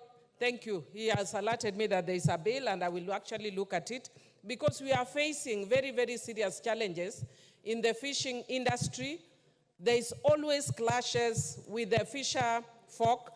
More recently, people from Homa Bay Town constituency came and killed people in my own constituency because they are fighting over different fishing methods and different space. Unlike the land where people have title deeds, there are no title deeds in the lake. And we have different kinds of fishing that requires people to fish different times. This was never foreseen in the past because we have always thought that the waters are infinite. But we have discovered that it's now limited as the populations grow, as people move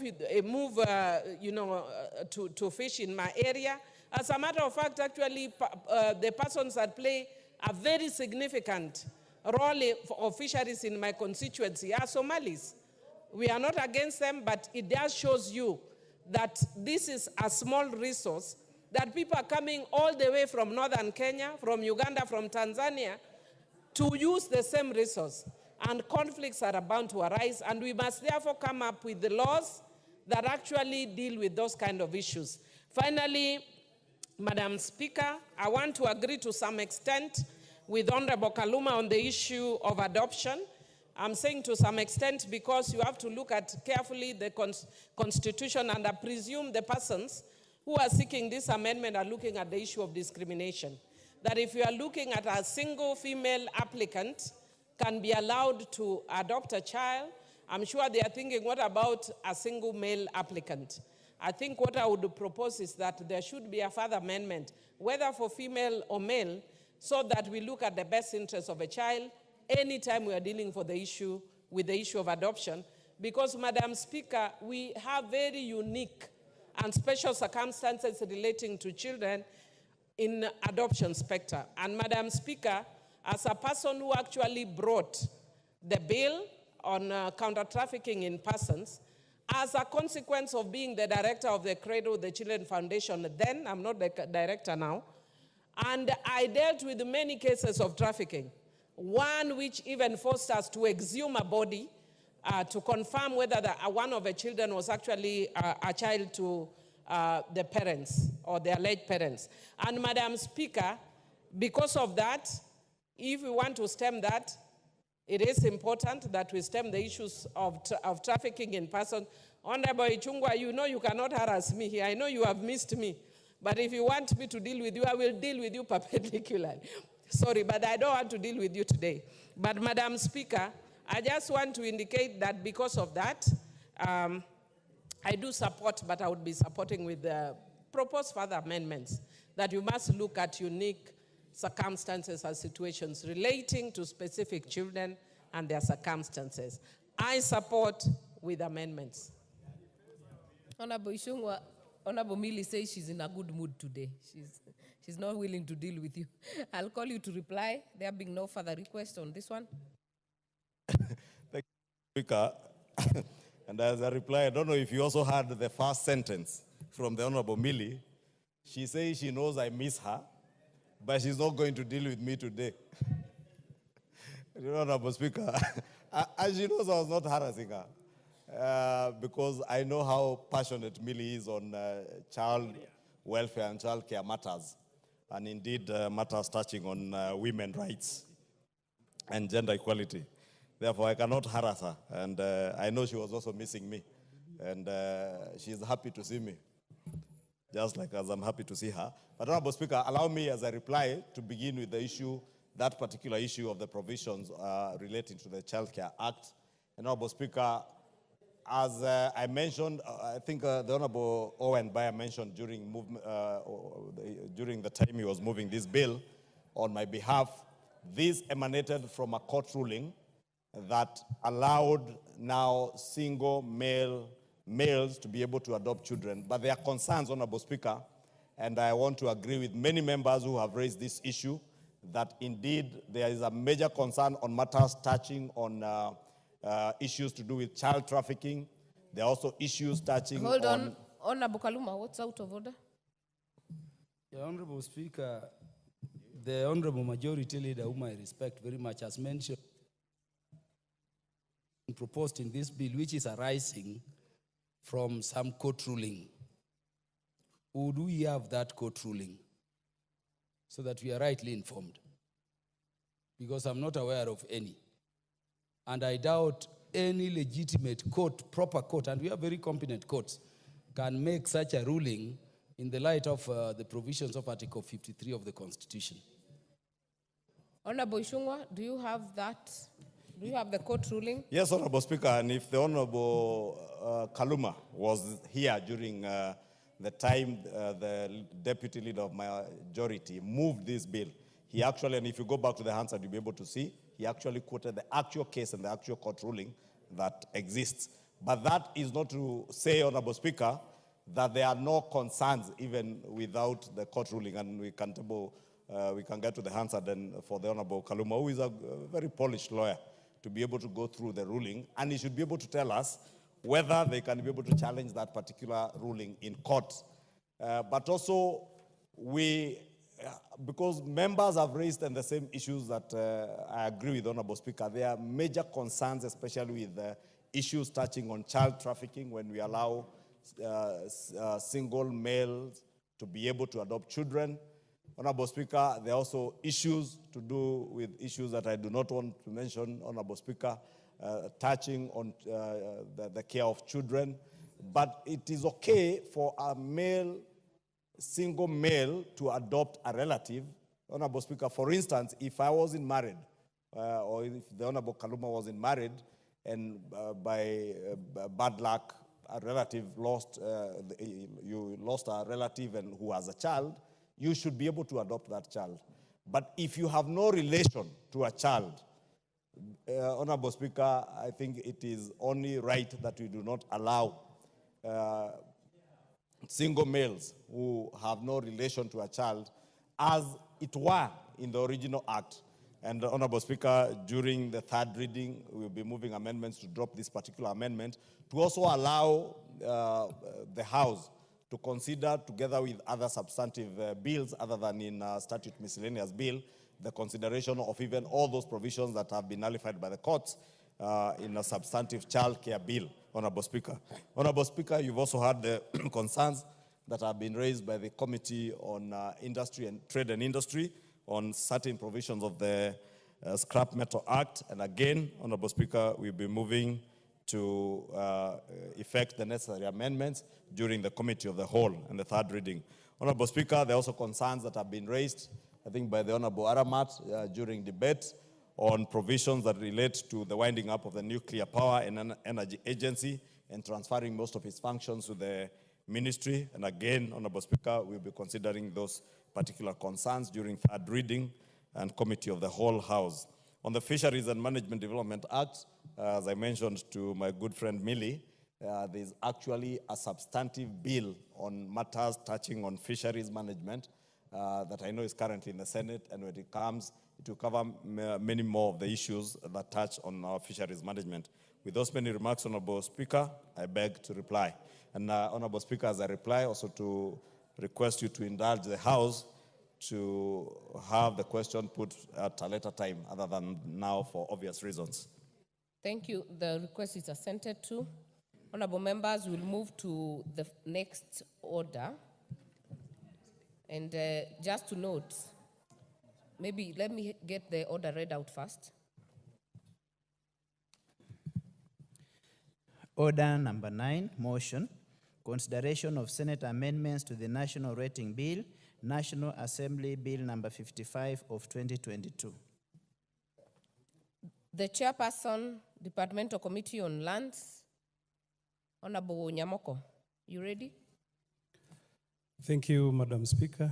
I stand to move that the motion that the Senate amendments to the National Rating Bill, National Assembly Bill number 55 of 2022 be now considered. Madam Speaker, we have this bill coming back to the House for the second time. And just to jog the memories of the Honorable House and the members, the National Rating Bill, National Bill number 55 of 2022, aims to create a comprehensive legislation framework for imposition of property rates and land and buildings by the county governments.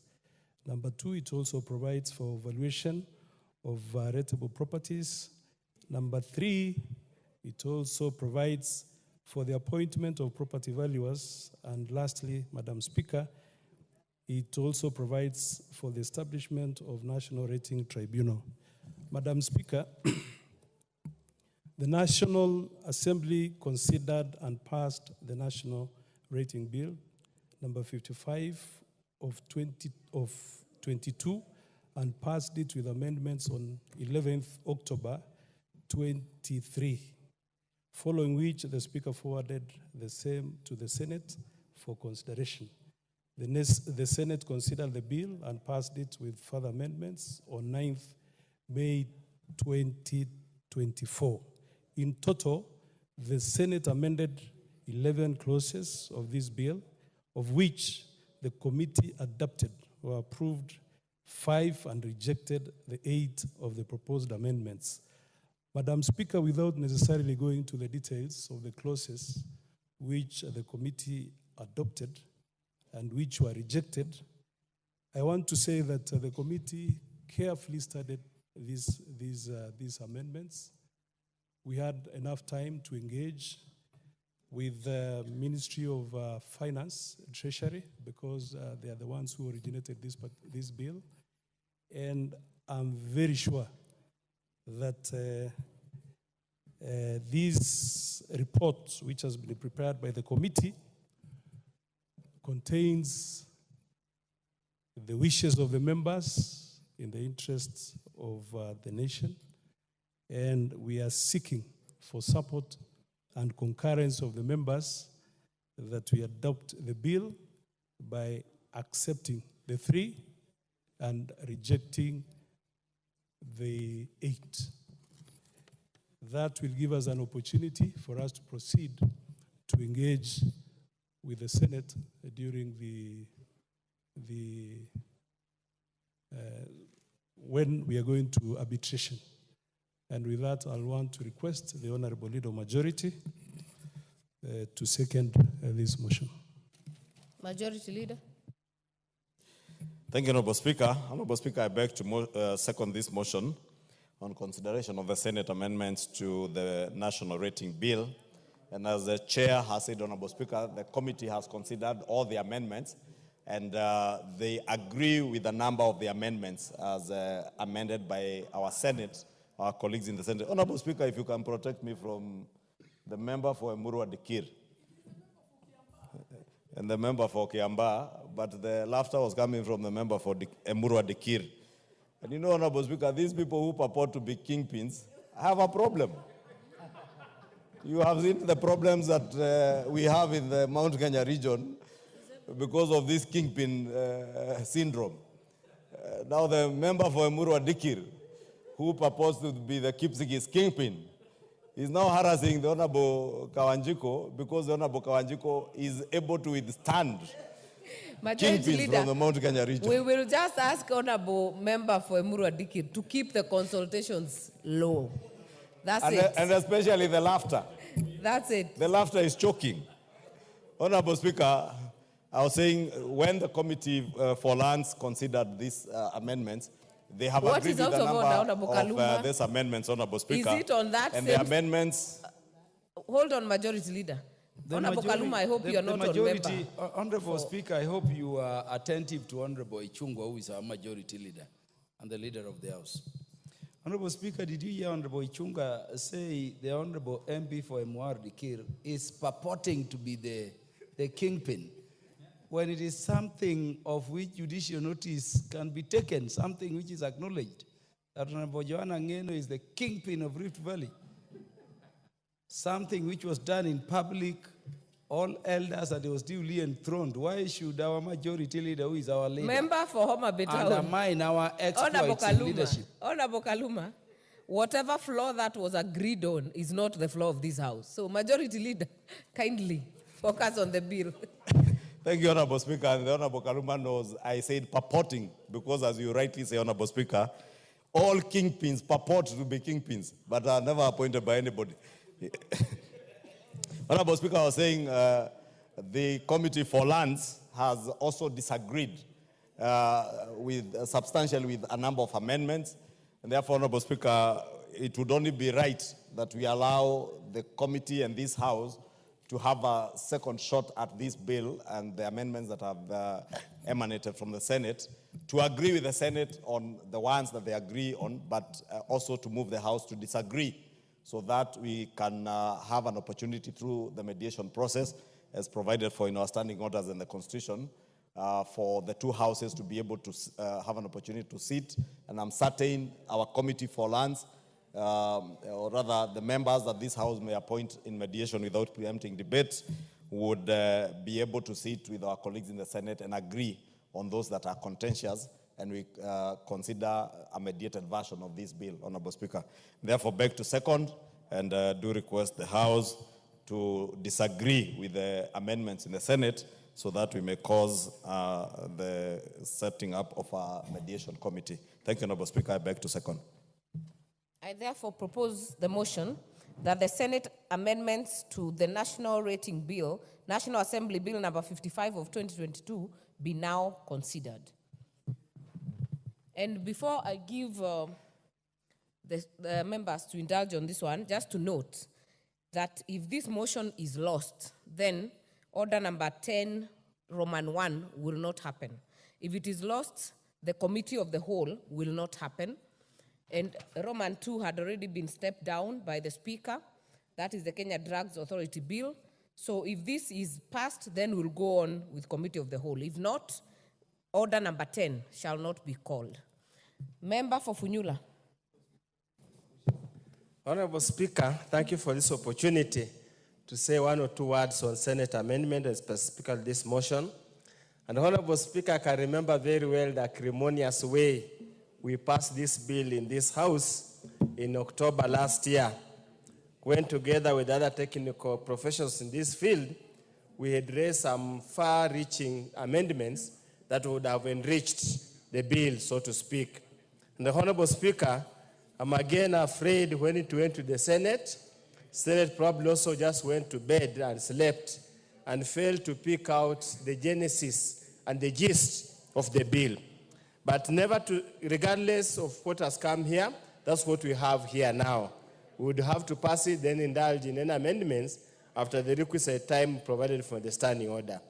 Honorable Speaker, I want to join the committee in rejecting some of the amendments proposed by Senate. And this, I must say, it was either done in ignorance or impunity or lack of due diligence on how rating and evaluation for rating ought to have to be done and the international best practices. Honorable Speaker, if you look at the Senate amendment to clause 12, it's outrightly unconstitutional. It's outrightly unconstitutional because the mandate conferred to the National Land Commission and Article 67 is exclusive and cannot be shared by an amorphous body purporting to call itself Council of County Governors.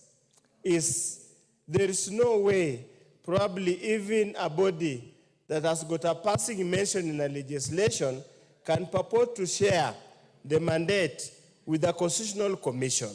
On that, I totally agree with them, and that also applies, Honorable Speaker, to clause 20, also applies to other clauses, Honorable Speaker. I totally agree. I also agree entirely with the committee on the proposed inclusion of new clause 24A. Honorable Speaker, you cannot purport to create an office in public service through such kind of a bill. Those positions ought to be either created under the Valuers Act or created pursuant by the amendment to the various respective acts of parliament. So I totally agree with them that cannot happen. Honorable Speaker, also when you go to clause 30A, Honorable Speaker, from a professional practice point of view, to prepare a supplementary valuation roll, there are circumstances that require the supplementary valuation roll to be prepared. And Honorable Speaker, valuation as a practice is at the date of valuation. You cannot backdate a valuation. So to purport to insert a clause that when you are preparing a supplementary valuation roll, you can only do it independent on the data or whatever was available at the time of undertaking a valuation roll, then is to miss the purpose, professional purpose, academic purpose of a supplementary valuation roll. On that, I totally also agree with them.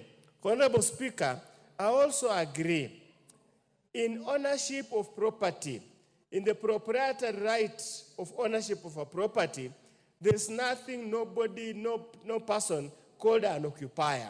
Who was an occupier? An occupier connotes an authorized inversion. So to purport that an occupier can become a rateable owner is in a way to legitimize unlawful occupation of any parcel of land or property for purposes of conferring a title that is illegal. Honorable Speaker, in seconding the amendments, the rejections or the proposal by the committee, we also want to beseech the committee that when they go for mediation, they need to be very clear so that you do not have to allow any form of coercion to allow for them to get into this. It's totally agreeable that rating is a preserve of the county government. But the structure of the county government is very clear. Whatever is the mandate of the county government, let it remain the mandate of the county government. What is about the mandate of the national government, as set out in the Constitution, let it remain the mandate of the county government. In essence, Honorable Speaker, is only the imposition and the collection of the rates that is denoted to the county government. But preparation of the evaluation role, Honorable Speaker, is a matter domiciled at the National Land Commission, which has got the powers and authority to delegate to them to any specific and competent office in the national government. That should never be lost to the chair of the committee when he goes for mediation.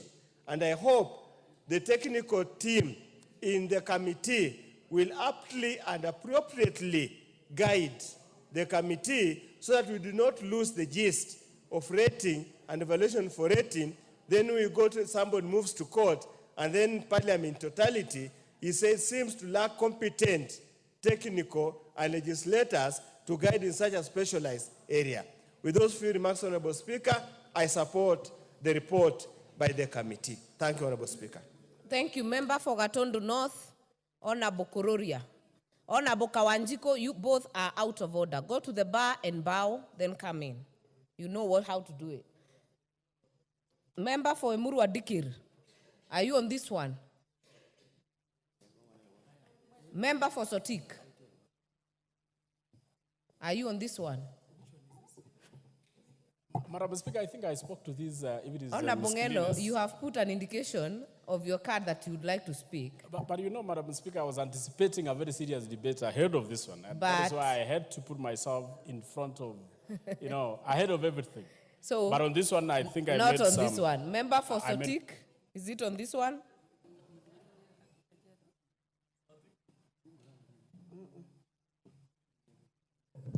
Madam Speaker, I think I've just come in and I need a bit of time.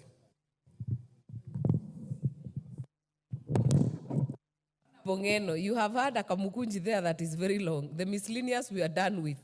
Actually, you missed it. This is the national rating bill from the Senate.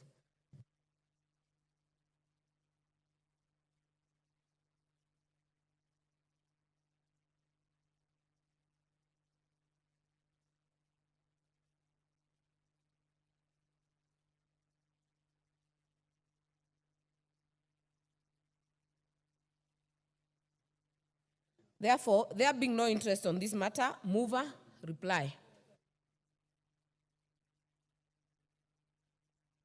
Chair for Lands. Thank you, Madam Speaker, for the opportunity again. Let me take this opportunity to thank all the members who contributed to this bill and say that we'll make arrangements as we go to engage the Senate so that the comments which have come from the floor will be taken into consideration, and also the deliberations which we had as a committee. With that, Honorable Speaker, I reply and also request you, as per our standing orders, order number 533, I request that you defer putting the question to a later date. Thank you, Madam Speaker. Your request is assented to. Next order.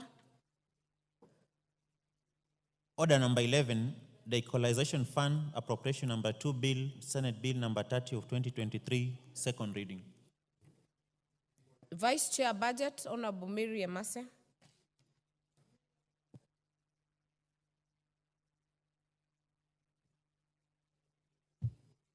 Thank you, Madam Speaker. Madam Speaker, I beg to move that the bill on the Equalization Fund Appropriation number 2, Bill 2023, Senate Bill number 30 of 2023 be read a second time.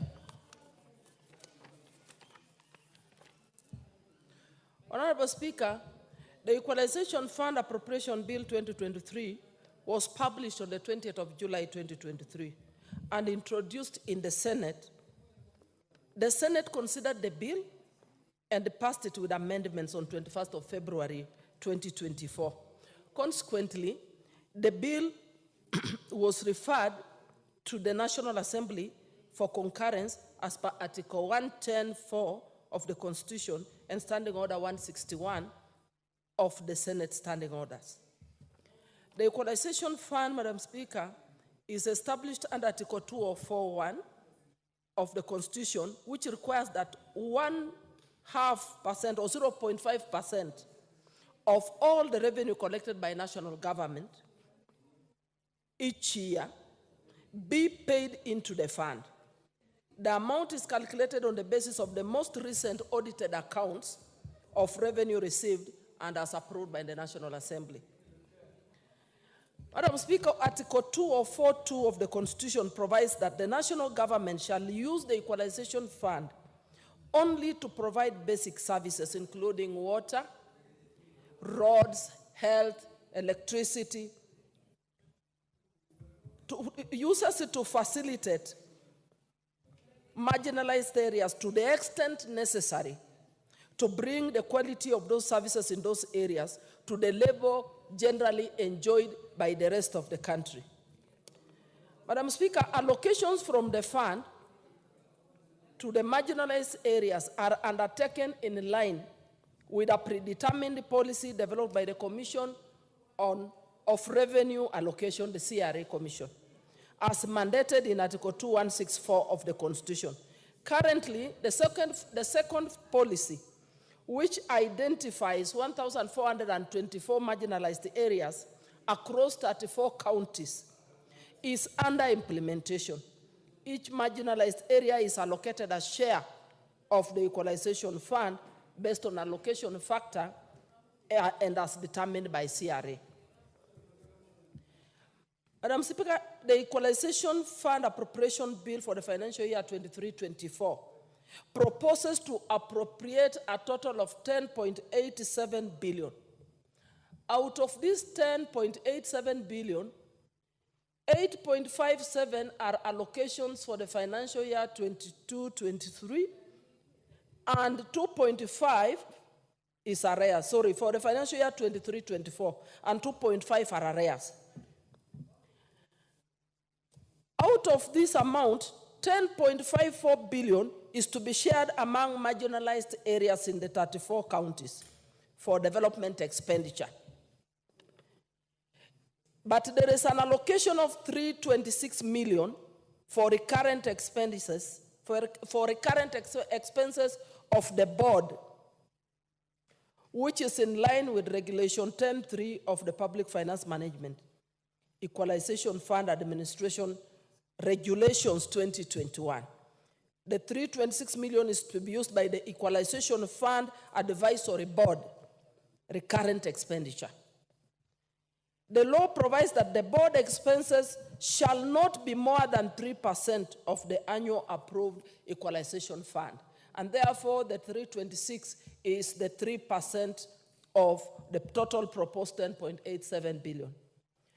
Madam Speaker, the bill outlines the conditions for the usage and operation of the fund in the Equalization Fund Appropriations Bill number 2, Bill for financial year 2023-2024. The conditions include the following. 1, exclusion of funds from being paid into the county revenue fund.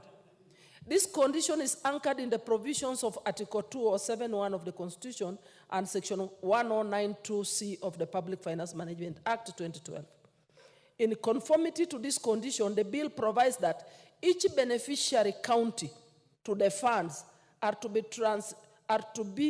transferred.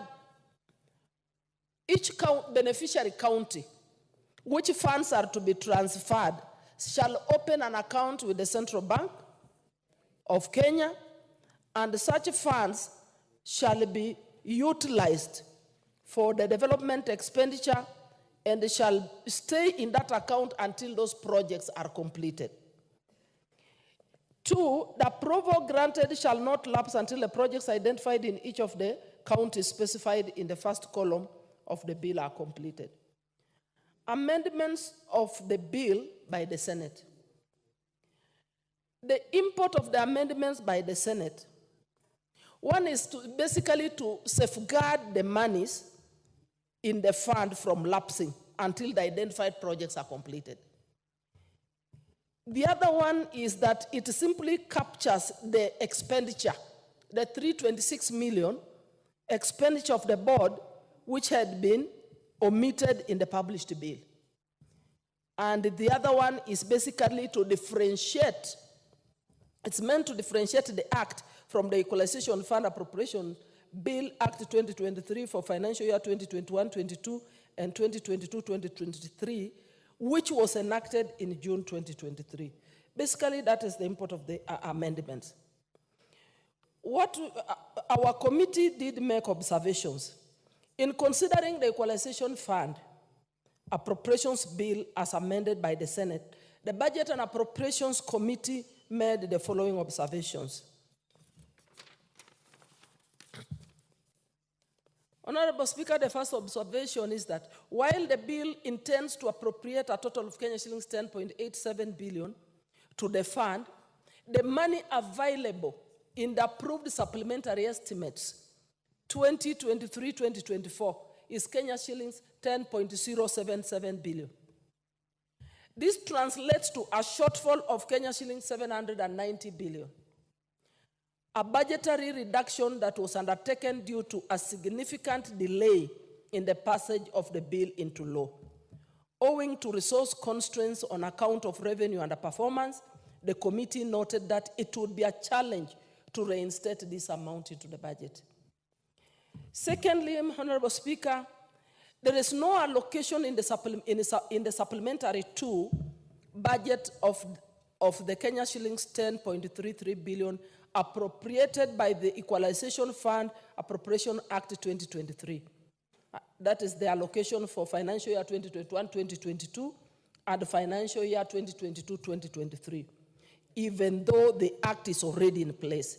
This is despite a commitment from National Treasury after the allocation was revised to 0 in supplementary 2 of the financial year 22-23 to allocate this amount in the supplementary budget for the financial year 2023-2024.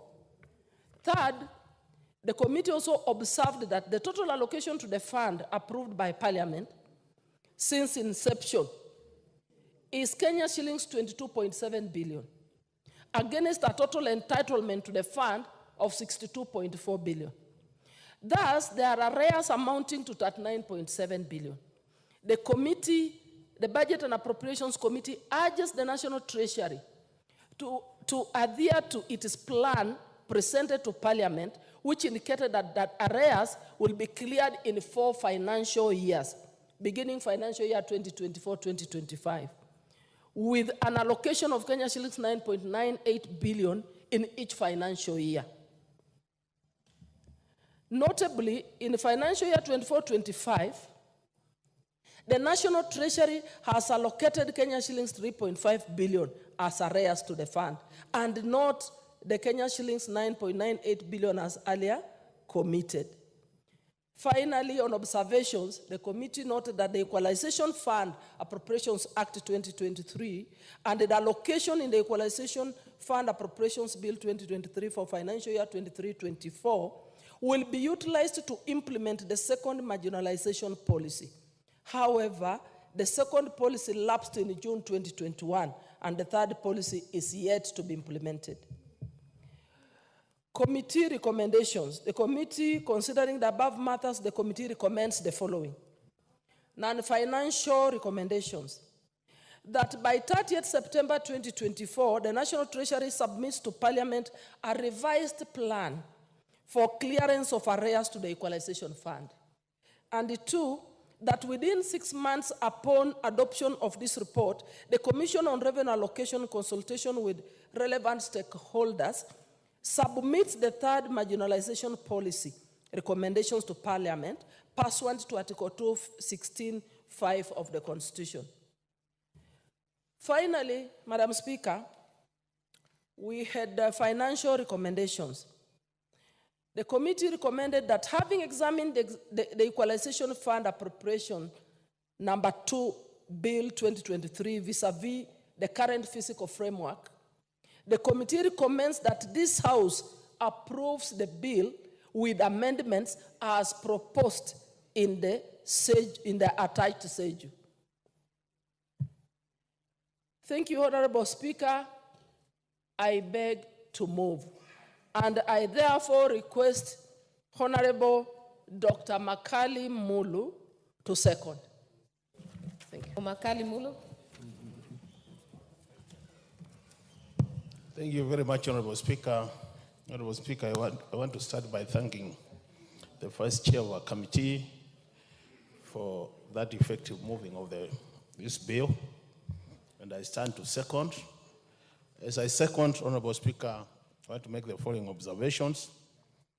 Honorable Speaker, Equalization Fund was a very good idea, and that's why it's part of our constitution. And the idea was to ensure that those areas which had been marginalized by earlier development programs and policies catch up with the rest of the country. And that's why the allocation of 0.5% of the outdated revenue is supposed to go to Equalization Fund.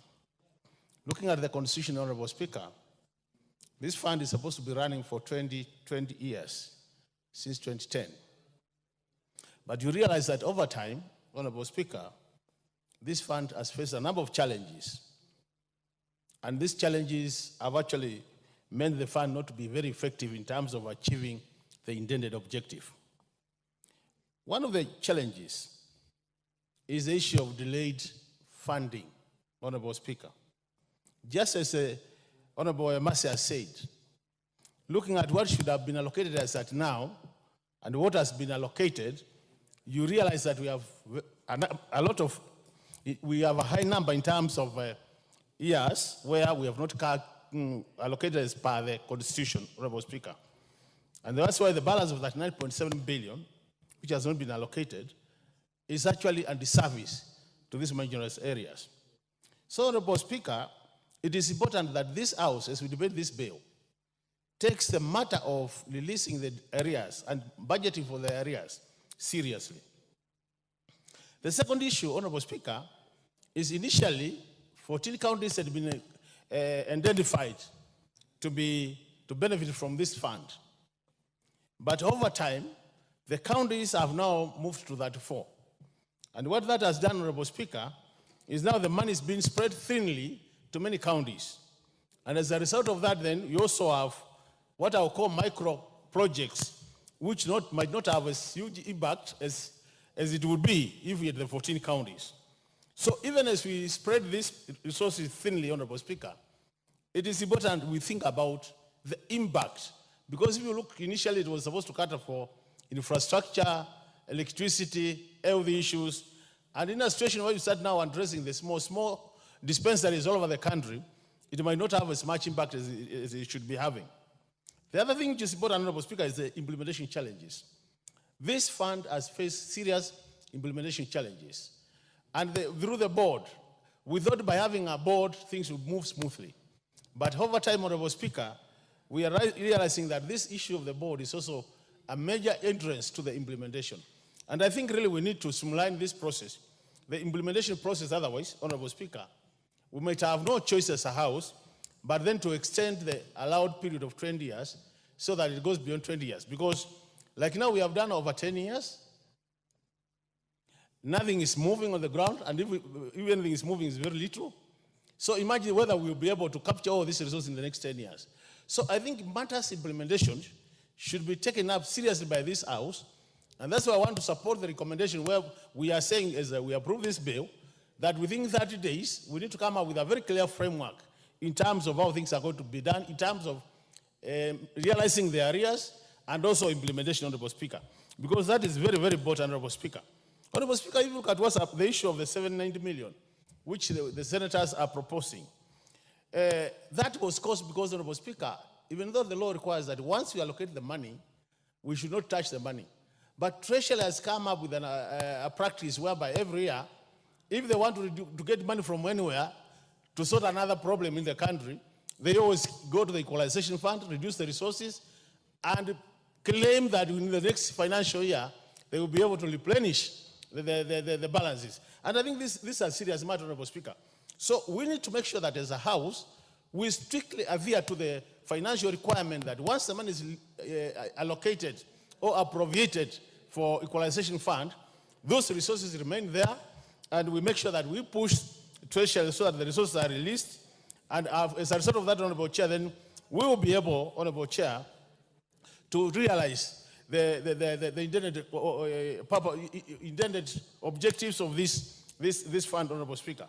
Honorable Speaker, as a committee, we had said this year we'll provide about 3.5 billion, which is part of the arrears, which was actually coming to around 11 billion. Now you can see the figure has also come down a bit to 10.87. And I think these small changes are the changes which are affecting this fund. So my plea to this House is, honorable members, we support this bill so that we pave the way for utilization of these resources. And by doing that, we'll be helping other parts of this country which were marginalized. And Honorable Speaker, if you look at the origin of this marginalization, where it started, Honorable Speaker, you realize that the Seasonal Paper number 1 of 1965 was more focused on this country using our resources to develop the high potential areas, which means we left behind the ASO areas and other areas which are marginalized. So it is very important that with that background, Honorable Speaker, that as this House facilitates utilization of these resources in the areas which are marginalized, and as a result of that, we'll be able then to move the country to the rest of the country, to catch up with the rest of the country in terms of development. So with those many remarks, Honorable Speaker, I second and urge the House, we support this bill. Thank you very much. Thank you. I therefore propose that the Equalization Fund Appropriation number 2, Bill number 2, Senate Bill number 30 of 2023 be read a second time.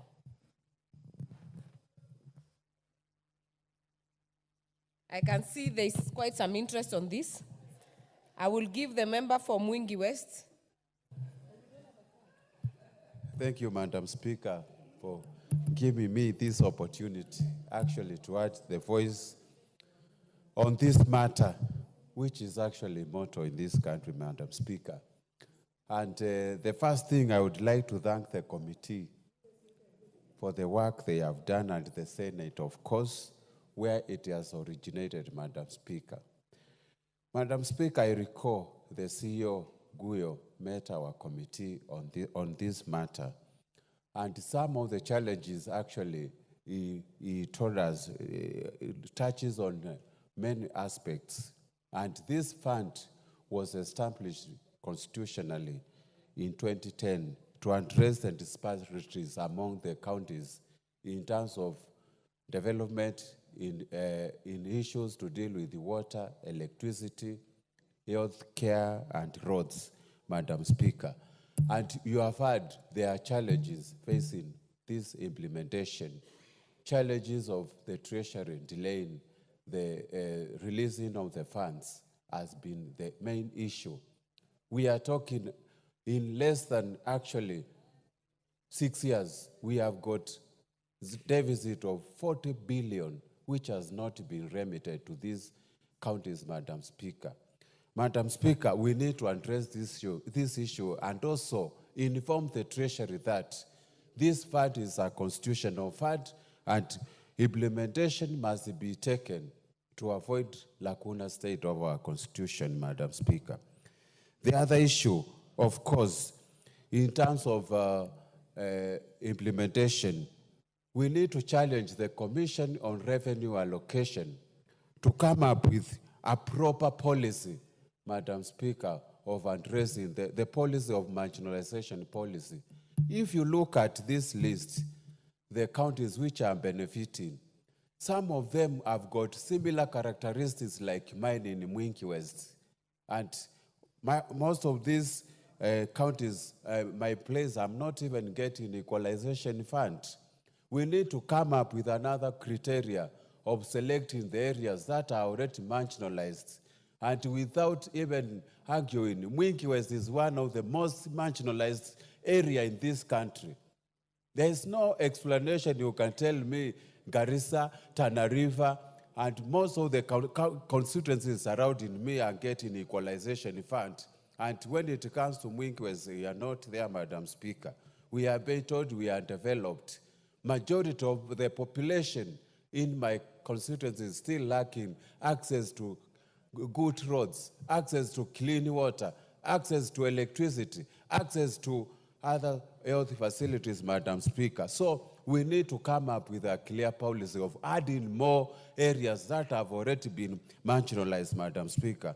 And with those few remarks, I support, but still we need to press very hard for Treasury to make sure the areas that have already been incurred in this fund are fully remitted to benefit the Kenyans without necessarily delaying them. With those few remarks, I support, Madam Speaker. Honorable Michael Mushira. Thank you, Madam Speaker, and I start to support the Equalization Fund Appropriation Bill as laid by the Vice Chair Budget. Madam Chair, this fund, as everybody knows, is important towards taking care of the marginalized counties. But Mr. Speaker, as I am supporting, Madam Speaker, as I am supporting, I'd wish to really this House to consider the effectiveness of this fund, because, Mr. Speaker, this fund was meant to bring the marginalized counties at par with other counties in the country. But looking at it critically, Madam Speaker, as the report has stated, we started with 14 counties, and one would have expected that with time, as we bring these counties at par with other counties, the counties would reduce below 14. But, Madam Speaker, as you can see, the counties that are marginalized continue increasing. And that means that probably this fund is not being used effectively. Madam Speaker, we've seen some of the counties advertising projects that are not of any significant importance or that are not likely to create any impact to those counties. When you use this fund to do a road of 5 million, to do things that are not sustainable, Madam Speaker, we would wonder whether these marginalized counties will ever become removed from that bracket of marginalization. Speaker, but having said so, now that the CRA is doing the third marginalization policy, I would ask the Commission to really do a proper study so that the counties, we would want to know the counties, the 14 counties that were being considered since 2010, how far have they come out of the marginalization? And we also now speaking for Nyandarua, Madam Speaker, you find that in Nyandarua, we have an area called Daragwa. Daragwa is really marginalized. And Madam Speaker, I've always wondered why CRA has never thought of considering Daragwa, which is dry, completely dry. People are given food there. A very marginalized constituency in Nyandarua. And therefore, I would wish CRA, to consider Nyandarua as a marginalized area in the third marginalization policy, and specifically, not even my constituency, Mr. Speaker, but Daragwa constituency. With those few remarks, I support. Kiona Bonaisula Lesuda.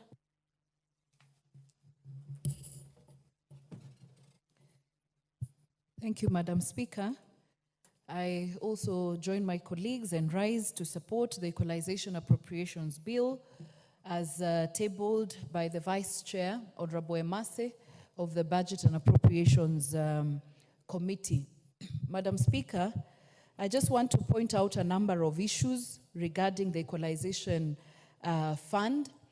And we all know as a country that there was a conversation in 2010 when we were coming up with our constitution, and it was agreed that there are some areas in our country which have been left behind in terms of development since we got independence, Madam Speaker.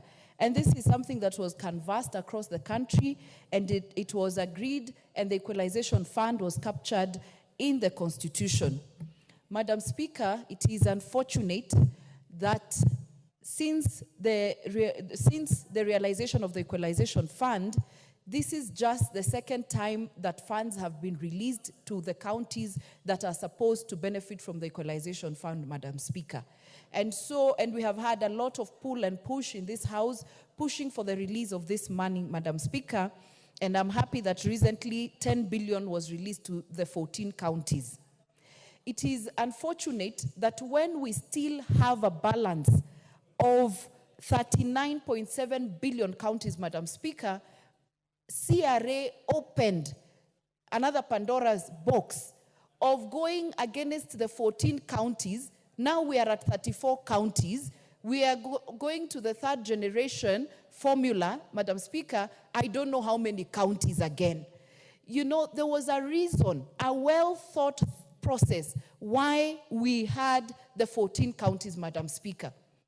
You know, when I listen to my colleagues talking about pockets of underdevelopment in their counties, Madam Speaker, while some of us talk about underdevelopment in an entire county, Madam Speaker. For example, in Samburu County, we were able to get tarmac just a few years ago, 2 that get to Maralal Town, our headquarters, Madam Speaker. While some people are talking about tarmac roads connecting to villages, Madam Speaker. And so it is important for us as a country to appreciate the role that Equalization Fund plays and why these counties were thought through when we were doing our constitution, Madam Speaker. Madam Speaker, I want to talk about the Equalization Fund, the monies once they are released to the counties. The challenge that we see is that once the committee or the people who sit at the county level, Madam Speaker, to come up with the projects that should be funded by the Equalization Fund, we find it that we are looking at very minute, small projects, Madam Speaker. A road of 8 million, a road of 10 million, a road of 11 million, Madam Speaker. Those are functions that the county governments can do. The whole important, or the reason why the country thought about Equalization Fund was to do mega projects that actually uplift the lives of those people in those counties. And so if it's a major dam, if it's a major water supply issue, if it is a road that is connecting a sub-county and a sub-county, or even inter-county, Madam Speaker. Otherwise, the lapse of this Equalization Fund will get here. And when you look at our counties, we are still at the same place. And so I will also urge the governors and even us members of parliament, because we have representatives in that board, Madam Speaker, that we should look at the bigger picture. It will not sail again. It will not fly. In another 10 years, 20 years, we are still talking about marginalization in our counties, Madam Speaker. Kenyans will say, you've had your time. You've had the fund. What exactly can people see that this fund has done in our counties, Madam Speaker? And so I would urge the governors, because they are the ones who are actually controlling most of this money now.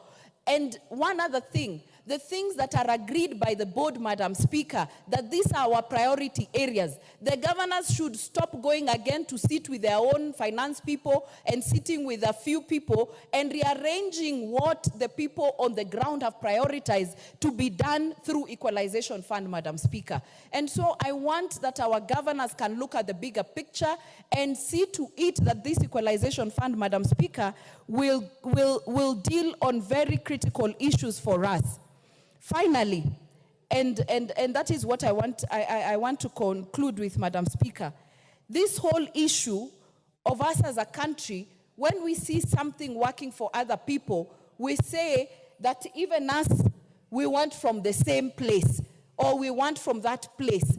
There is a reason, and I keep telling some of my colleagues, please come and be a member of parliament of Samburu and stay one day there.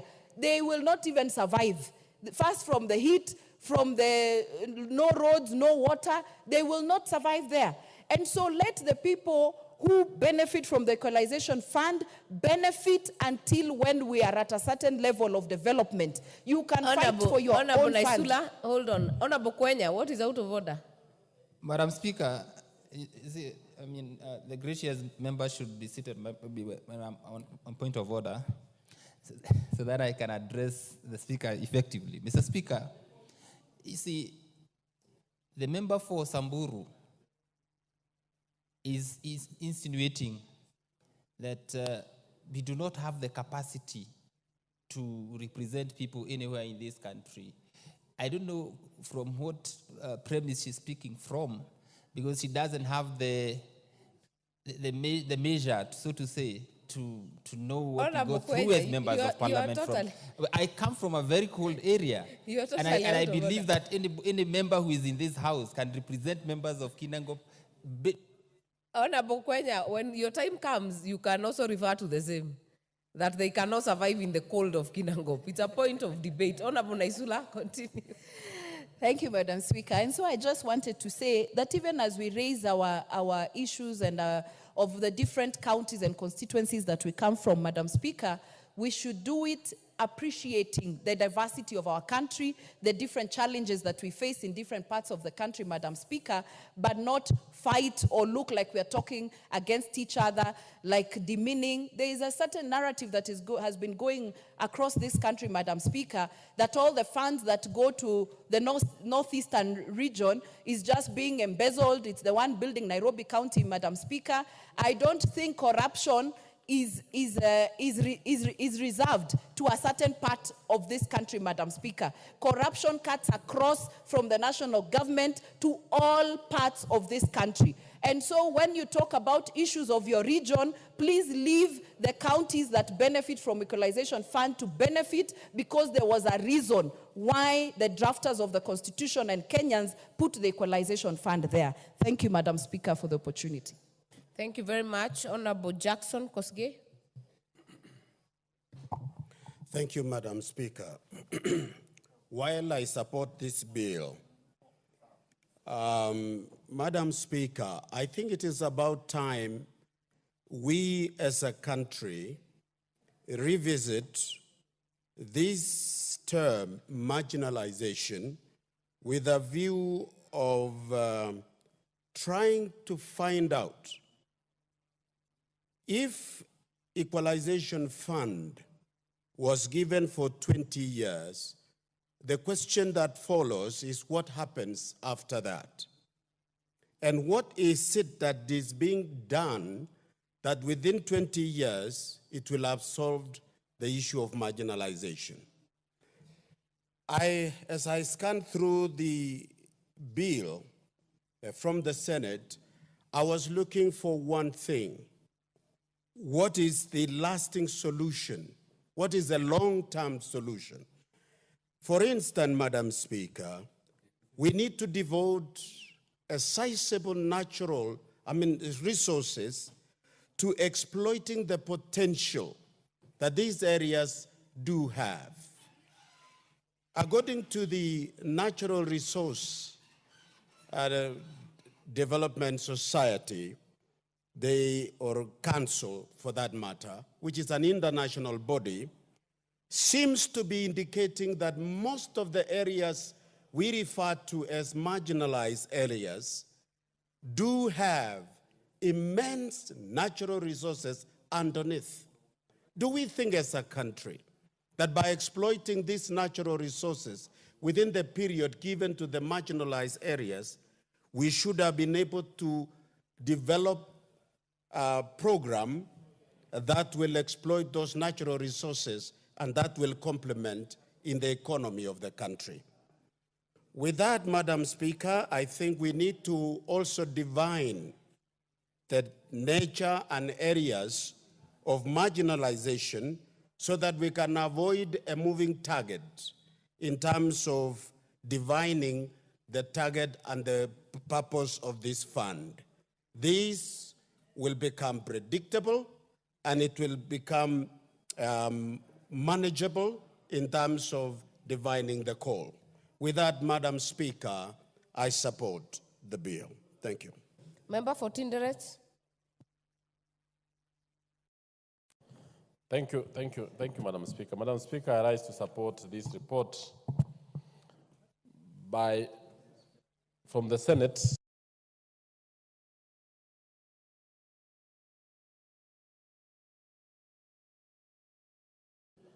The drafters of the Constitution looked at the problems, looked at our country with very objective mind. Madam Speaker, you'll realize that the Equalization Fund was actually put forward by the drafters of the Constitution so that by the end of the day, we bring the whole country to one level. Madam Speaker, the issues raised, especially on the Equalization Fund, by various speakers, is actually very important. And I want to note the issues raised by members from the ASAL, members from the less developed areas, members from the marginalized parts of the country. And by marginalized or less developed, it doesn't mean, it is not talking about the sun, the heat, and many others. There are so many factors that we put into consideration. The inaccessibility of places, the level of development, the poverty index, and many others. So, Madam Speaker, the drafters of the Constitution in 2010, realized that for us to be one nation, one people, we must bring all to almost an equitable level playing field, so that Kenyans in various parts of this country will feel that we are one nation, one people, one society, and therefore, this fund actually is trying to bring areas that are poorly developed in terms of infrastructure. In terms of, when I talk of infrastructure here, I'm talking about road network, we are talking about water network to homes, schools, colleges, and various parts, even hospitals. A number of areas in this country, Madam Speaker, especially the northern part, are actually having a hospital almost 20 kilometers apart, some even more than that range. And while in other areas, hospitals and schools are in less than 3-4 kilometers away. So it will be good that this fund is enhanced. This fund is disbursed on time.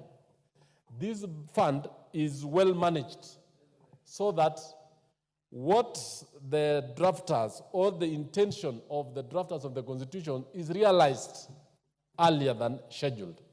Because if you look at the schedule, this fund is supposed to take up to 20 years. As said by members, it is the second year, meaning that the last 8 years, the last 10 years, this fund has not been disbursed. It has not been utilized well. So the intentions cannot be realized. And in fact, it will even mean that there is need to extend the time frame beyond the scheduled 20-year period when the drafters felt that if this fund is utilized well, other parts of the country will come to par with the developed parts of the country. 2, the management of the fund. And I want to say that my constituency is actually one of the beneficiaries, but it is not the whole part of it.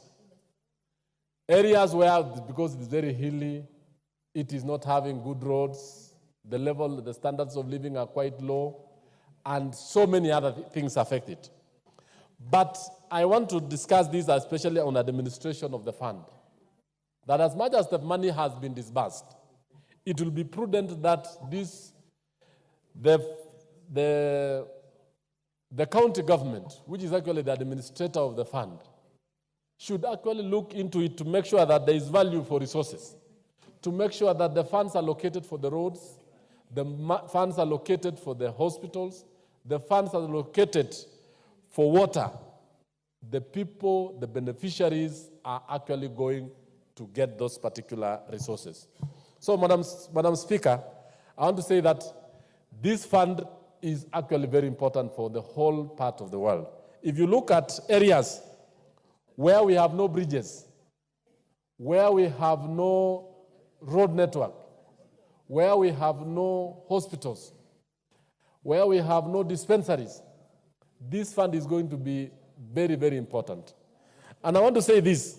I heard the member for Samburu Lili talking about the level of development in her region. I want this House to look at it, that we look our country as one. That one part of the country which is less developed is part of our country. The people who are low in development are also our people. And if we have everyone up, then the whole nation will develop. I want to take the case, I think most of what other nations have done. If you look at the United States, for example, in the 1920s, 1930s, we had regions, very dry regions. Even the Tennessee Valley, for example, which was actually one of the least developed parts. And even the Nevada and many parts. China has done the same. Many parts of the world have done the same. This is not something that we have picked it from the blues.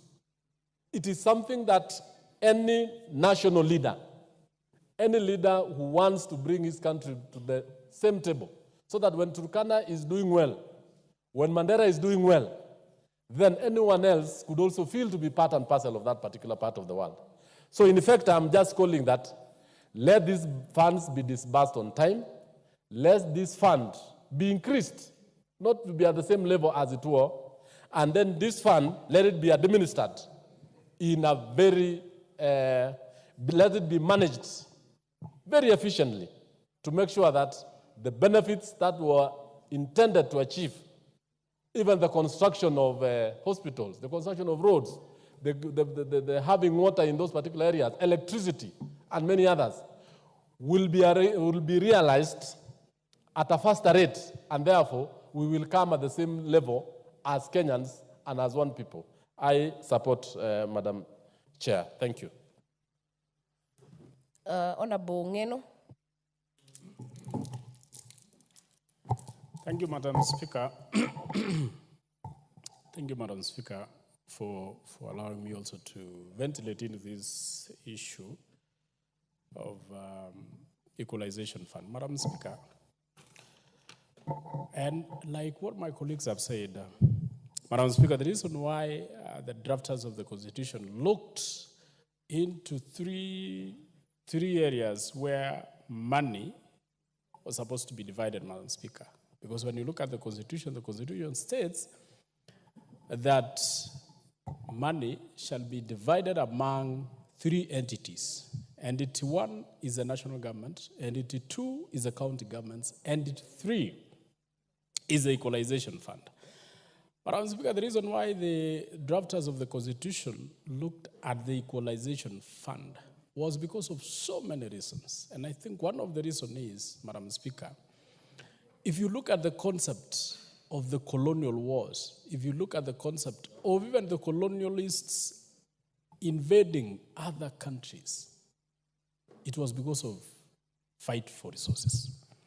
When you look at tribal wars, wherever they are, whether from time immemorial to the current, it is because of fight for resources. When you look at even the political contests that we have, in every country, Madam Speaker, the bottom line is that everybody is fighting for resources. And that is the reason why we have all these contests. And I think the reason why the drafters of the Constitution felt that we should have an allocation called equalization fund was because they realized that from time immemorial, There are areas which has been marginalized, both by governments and by nature. Madam Speaker, when I speak about governments, I mean there has been successive governments in this country, from the colonial government to the pre-independence or after independence. We have had governments and successive governments. And when the drafters of the Constitution were looking at this equalization fund, they meant, and their major intention was that, look at the areas which has never had any favor by any government. And that was meant to be equalized with the rest of the country. Madam Speaker, there are also areas which have been marginalized by nature or by natural causes. Areas which do not or is not even able to do agriculture and any other agricultural activities or economic activities, Madam Speaker, that can help those areas. This is an area where the drafters of the Constitution intended to allocate this money.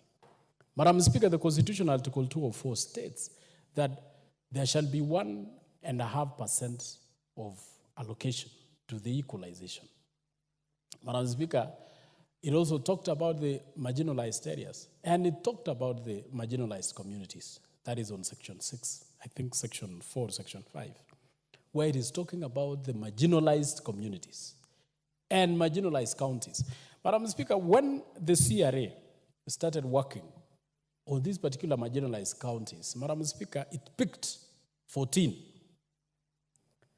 And the reason why they picked 14, Madam Speaker, was based on several issues, just like what my brother here said, poverty index, and so many other issues, Madam Speaker. The 14, Madam Speaker, it was supposed to be allocated money from 2010, immediately after the promulgation of the Constitution. Madam Speaker, my constituency was one of the beneficiaries because it was falling under Narok County. It's falling under Narok County, Madam Speaker. But we benefited 5 years after the promulgation of the Constitution. And after that, Madam Speaker, no any other money has been allocated. The only other time, Madam Speaker, when this money was allocated is, I think it is now. So we have had 2 allocations. And when you read, Madam Speaker, Section 6, Section 5 of Article 204, it states the unspent money, what is supposed to be done to the unspent money? It is supposed to be kept and utilized. But if you were to do a simple math, Madam Speaker, from 2010 up to 2024, which is 14 years, how much money is that? Who has been spending that money? Where is that money? We are 6 years to the sunset of this particular fund. Madam Speaker, and not even that, before the CRA introduced another model of allocating this money, because initially, Madam Speaker, the 14 counties which were benefiting only benefited once. By the time they introduced 34 counties, Madam Speaker, what happened to the money that was supposed to be spent on the 14 counties? Because the 14 counties came up to late 2020. These 14 counties, which are supposed to benefit from 2010, 2011, 2012, up to 2020, and have never benefited, what will happen to the money that was supposed to be sent to these particular counties? Madam Speaker, even when I look at the current allocation, Madam Speaker, done by CRA, it's alarming. It has never even assisted anybody because the 14 marginalized counties has never risen from where they were. In fact, just like what my colleague has said, the number of marginalized counties are increasing. They increased from 14 to 34. What does that tell you, Madam Speaker? It tells you the government is doing nothing to alleviate the poverty level of our people. So that by now, instead of 14, we now have 34 counties which are marginalized. Who is marginalizing these counties, Madam Speaker? So, me, myself, I support this amendment by the Senate, but I would wish the committee concerned to relook, and that is the budget committee, to relook into areas, into the monies which has not been spent from 2010 to the current. And ensure that the 14 counties which were allocated this money from 2010 to 2020 are given their money so that they can spend on the correct, on the right projects which they had stated or which are stated in the Constitution. Madam Speaker, I wish as a beneficiary of this particular allocation, Madam Speaker, to state also that inside the marginalized counties, inside even the inside the equalization fund, Madam Speaker, which was meant to cure the marginalization, there is also a very serious marginalization inside the picked counties. Because, Madam Speaker, if you look even at how the disparities which were done, you go and start identifying using the sub-locations or even wards, so that if this money was allocated one constituency, you will realize they are allocating maybe 2 or 3 wards. What will the rest of the wards say? It is causing a lot of turmoil. So, Madam Speaker, my contribution is that the committee concerned, which is the budget committee, should look into the monies or the balance which was not allocated to these marginalized counties so that they can get their fair share. Secondly, Madam Speaker, the CRA should use a model that will purely identify the areas which were marginalized both by the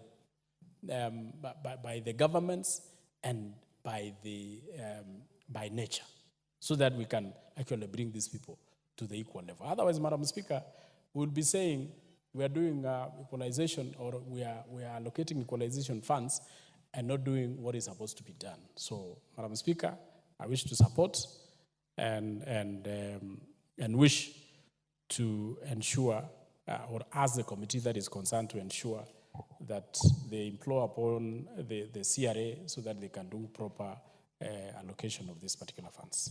Thank you, Madam Speaker. Boroza.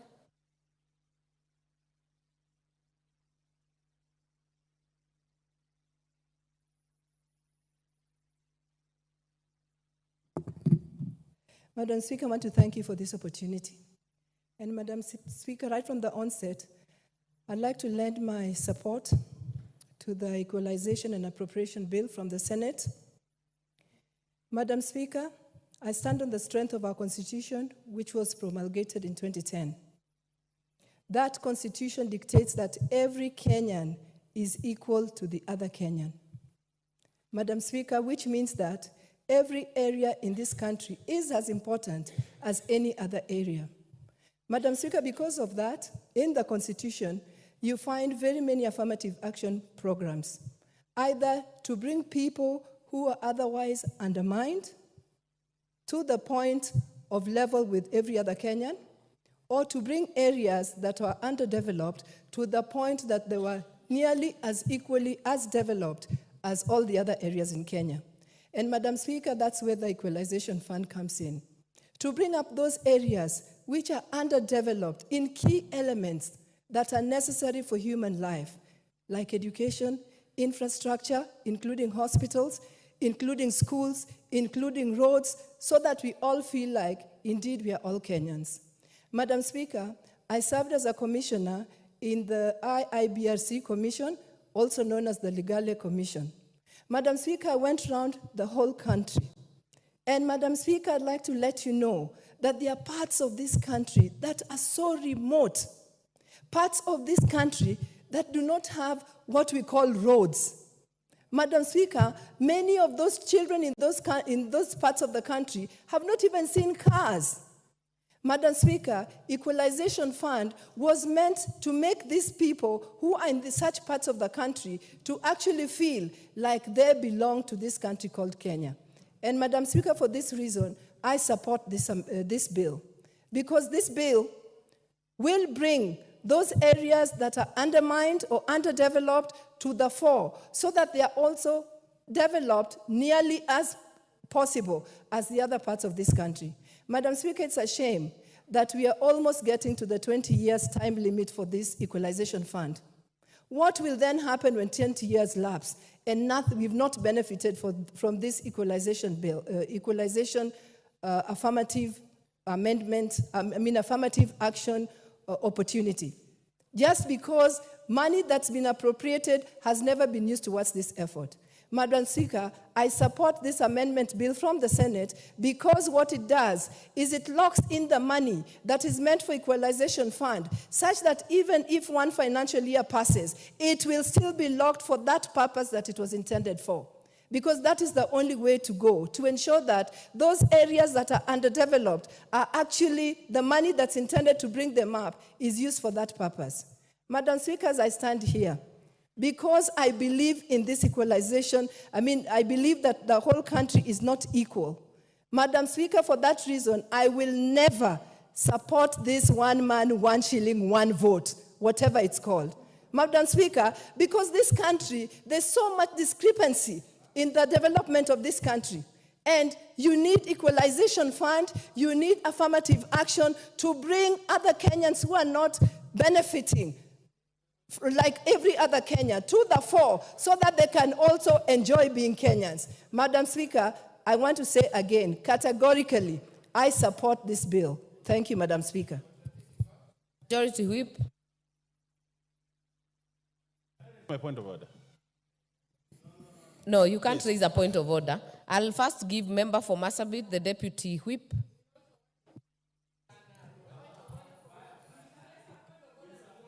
How do you contradict your party leader? Honorable Speaker, Honorable thank Wako, you. you're on the floor. Thank you Continue. for allowing me to contribute to this Equalization Fund Appropriation number 2 bill. And from the onset, I want to confirm that I fully support this. Honorable Speaker, it is unfortunate that so many years down the line, we are still debating and no much progress has been recorded as a result of this. Honorable Speaker, we should be guided by the purpose of this equalization fund. Many honorable members have already said that this was to address the marginalized areas. When we talk of marginalized areas, many people do not understand the situation in those areas. These funds initially was to bring at par the 14 counties, namely Turkana, Mandera, Wajir, Marsabit, Samburu, West Pokot, Tana River, Narok, Kwale, Garissa, Kilifi, Taita Taveta, and Lamu.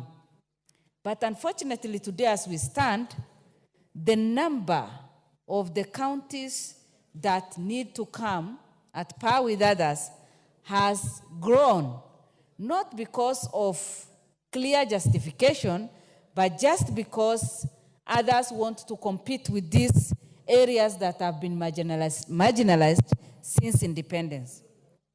The purpose of Equalization Fund is, number one, to improve on roads, road network, water, electricity, and hospitals. Madam Speaker, I come from Marsabit, which is part of the 14 marginalized area, the initial 14 marginalized areas. And in that part of the world, it is just like 7 years ago that we saw tarmac 2 passing through our county. And to date, we do not have even connecting roads to our villages.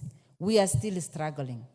Water is a real problem even where I come from, and yet I live in town. Electricity, many people still live in the same problem that we used to live in, where we do not have electricity connectivity to the villages. These are basic needs. And any responsible government has to work hard to make sure that every part of the country is at the same level, progressing, and developing at the same rate. Unfortunately, for over 50 years, most of these counties have been marginalized, and these funds have been sitting somewhere without supporting any county, any individual.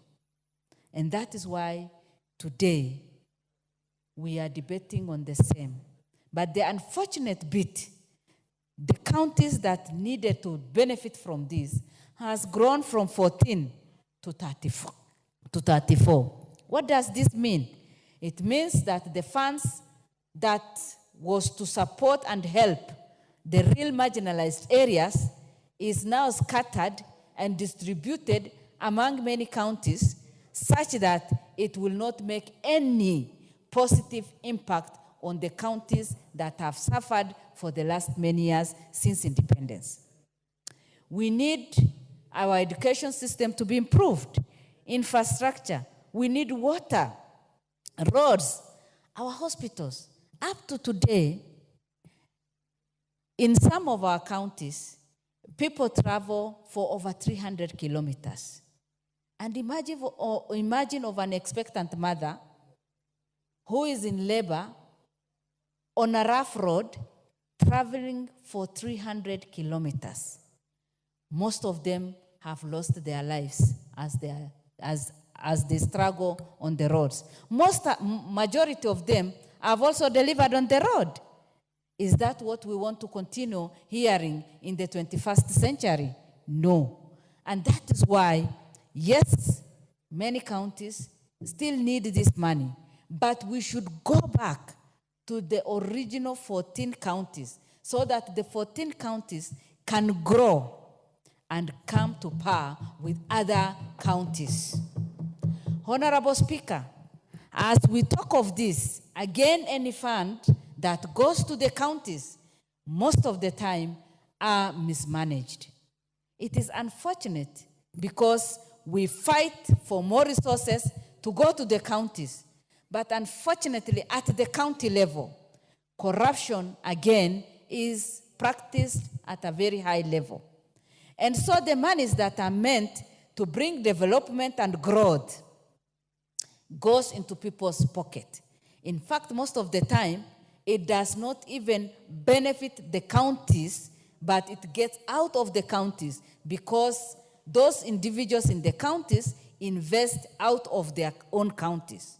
And that is why we should demand for proper usage and accountability of any funds that will be released under Equalization Fund.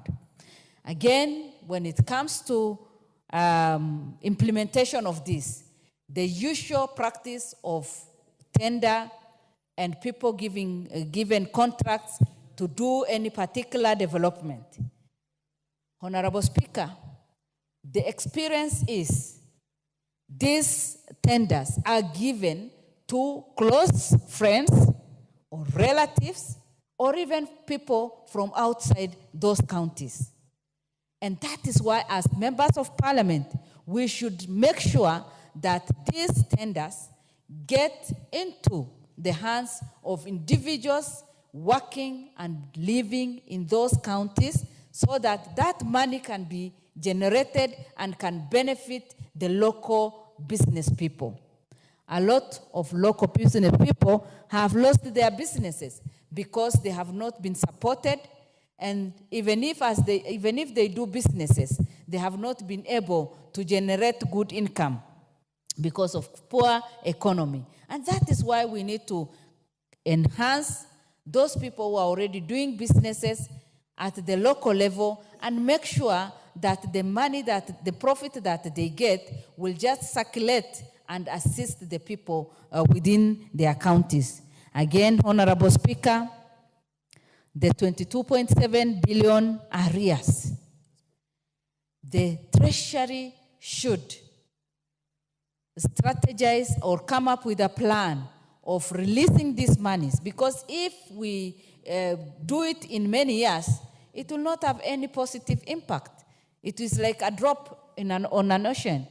Let Treasury make sure that these monies are released as soon as possible, and also provide proper guidance so that any project, anything that will be done by this money will have positive impact on the growth of our people and also on the growth of the different counties. Honorable Speaker, I have already mentioned about the usage. There is a lot of wastage when it comes to usage of money from the national government to the counties. It is upon us and upon our people, the responsible people holding different offices, so that we be good stewards, and every coin that is meant for anybody or any progress, be it water, be it roads, be it hospital, should be used in those manners so that we elevate the lives of our people, we improve their lives, and once we get proper health facilities, you can imagine the hospital bills that we keep incurring. Today, all politicians, over the weekend, we normally, get a lot of requests from people and do a lot of fundraising. Once we do this and invest in hospitals, health centers, then we will overcome that.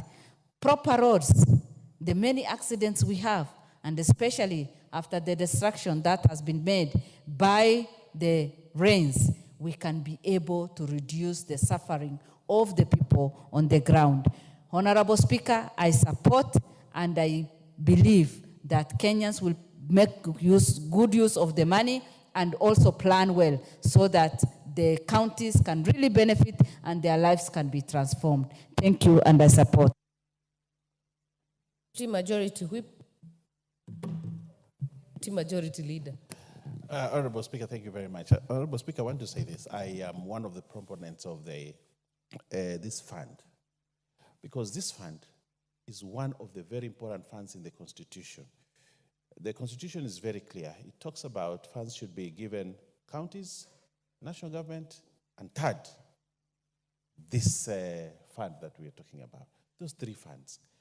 But what has happened over the time, the other two funds have been very important. But this other fund, the Equalization Fund, has been neglected. But it is a constitutional provision. This House has a committee called Constitutional Implementation Committee, whose role is to ensure that the Constitution is implemented in the spirit and in the letter. But for the many years I've been in this House, that committee has never spoken about the Equalization Fund. Neither has it brought a motion here, neither has it interjected during budget to say that it is important that the Equalization Fund must be given as money is given to the counties, so is the Equalization Fund given to those counties that have been earmarked for equalization. That is the tragedy of the committee we have here, and that is the tragedy of Kenya. That at the onset of the Constitution, it was agreed by all Kenyans who voted in the referendum, including the people from my constituents, who woke up very early in the morning, going to vote for the Constitution, knowing that inside that Constitution, there is something called Equalization Fund that would take care of them, because they have been, for many years, been marginalized, for many years they have been underserved, for many years no meaningful development has taken place there, because in 1963-65 there, a sessional paper was allowed in this country to deliberately and systematically marginalize certain communities, including the communities at the coast. Today, Honorable Speaker, we are at that crossroad. That crossroad that isn't this Equalization Fund as important as the money that is sent to the counties, as the money that is sent into the national. When the Honorable Ndindi Nyoro here does the budget, he will tell us about the money that will go to the counties. He will tell us about the trillions that will go to the national government. But he lays least emphasis on the Equalization Fund. And when that happens, in this House, when CDF does not come, we all in solidarity make noise that CDF exchequer must be released. When counties do not receive their money, we make noise. The Council of Governors is there and they make noise about money has not been released. But what is the organ Honorable Speaker, this is the question. What is the organ that is mandated to safeguard and ensure that this equalization fund is put in place? What is the organ? There was a time when I wasted my shoes every day walking to the PS for Treasury, who was said to, until today, he's supposed to be the person in charge of distributing that PS Treasury. But PS Treasury is the culprit even when it comes to CDF, when it comes to county government money, it comes to exchequer releases. So what will he do? If he's under pressure from county government, he will release the money. When he is under pressure from national government, the National Assembly will release the money to NGCDF. But who puts pressure on the equalization fund? And that is the structure that is missing in the implementation of the equalization fund. Because when this is a fund, I remember Kamket tried to propose some changes. And even we looked at that act and we said, let's form a board like the NGCDF board, a board like the Council of Governors, who will ensure that equalization fund is disbursed at the same time when NGCDF is disbursed. But the politics that has been there, Honorable Speaker, and this is why I will want to challenge the lawyers in this House, including the Honorable Emilio Odhiambo. We need to amend that law. That we must amend. So that at the end of the day, Honorable Speaker, the people that have been marginalized systematically in this country get a fair share of what the Constitution intended them to have. Get a fair share. But as it is today, I heard the Honorable Mary Emase say that we have a balance of 62 billion. 62 billion. That has not been paid systematically over the years. But if it is a fund, you cannot have that. If it is called a fund in the Constitution, it means if it is allocated 100 billion a year, that 100 billion must be paid within that year. And we should not have a balance. And if there is a balance, it should be accumulated and given to that account. That's what it is. And if it is a fund, it must have an account into which it must be put because it is a fund. Where is the account for the equalization fund? Where is it domiciled? Where is it? We want to see how much money is in there. Otherwise, now we should be having a lot of money because we have done 8 years. And 8 years out of the 20 years that the Constitution provides, we have done 8 years. And each year, money is set in the budget for equalization fund. So that money systematically needs to be accounted for. Where is it? Where is that 62 billion? Which account? And why is it that Treasury never puts that money there? I have projects that were started in 2017 in my constituency when these things started. And they have been completed. And when you ask ministry, they say, you see, Treasury has not released. Until now, we are saying that now county governments have come, and county governments now are saying they must implement, after the court ruling, county governments are saying they must also implement equalization funds. There are certain functions that are for the national government. I don't begrudge that. But the problem I have is I want to see systematically that there is an account in the county government for equalization fund, which we can audit as members from those areas, those counties. But we don't have that opportunity to do that. So where does the equalization money go? It comes in as part of the grants that come from national government, so the governor can use it on functions even which are not listed. You know, the equalization fund has only 4 functions. Only 4 functions in the Constitution. Roads, health, water, and it's not electricity, it's something else. There are 4. Yeah? Health. Only 4. There are 4 functions. But when a governor gets the money, what will stop a governor from using the money to buy a red carpet for his functions when he receives it as bulk money? What will stop the governor from using this same money to do things that are not within the Constitution? How do we audit equalization fund? Where is the law? What has the Committee on Implementation of Constitution done to ensure that this money is properly accounted for? My people, Kilifi is one of the areas that was identified as marginalized. And a lot of the counties in the coast and those in the north This nation, when we went to vote for the Constitution, we knew. And I went to vote for the Constitution knowing that I have money that will fast track my county to be at the same level as Kiambu, as Kakamega, as others.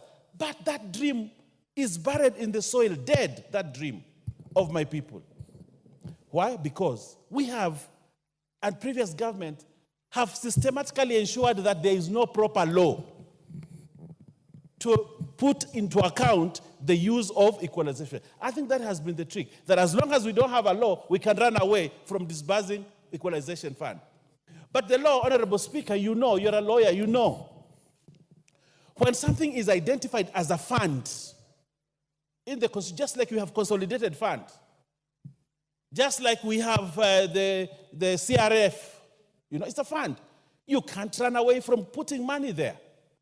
But what we will do, we will put money in another place and leave equalization. Because there is a belief, the people from the coast, the people from the north, the people from those other areas that are not as important as the others. We are continuing the 1963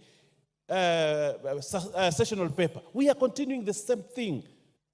But we have a constitution we must obey. Just like you can obey giving money to the counties, we must obey giving the equalization fund. That is the constitution of this republic.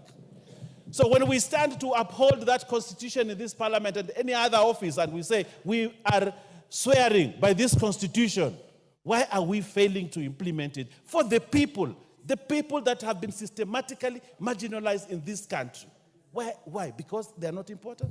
I think it is time that those of us who have been marginalized to stand up and say no. If money for counties is released, money for equalization must be released. Money for national government is released for NGCDF, money for equalization.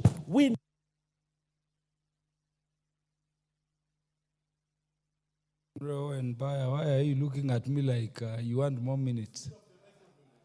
The Honorable Millie Grace Akoto Diambo Mabona, the MP for Suba North. Thank you, Mr. Speaker, for giving me this opportunity. Mr. Speaker, I wish to support this bill. And in supporting this bill, Mr. Speaker, I want to say that I've worked in many years on the issue of equality and the issue of equity, where equality is about making sure that everybody is at par. Equity is about bringing those who are behind to the same level as the ones who are ahead. Mr. Speaker, the Equality Fund seeks to realize equity. And I want to say very proudly that I played a big role in the provision of this also in the Constitution, amongst other people.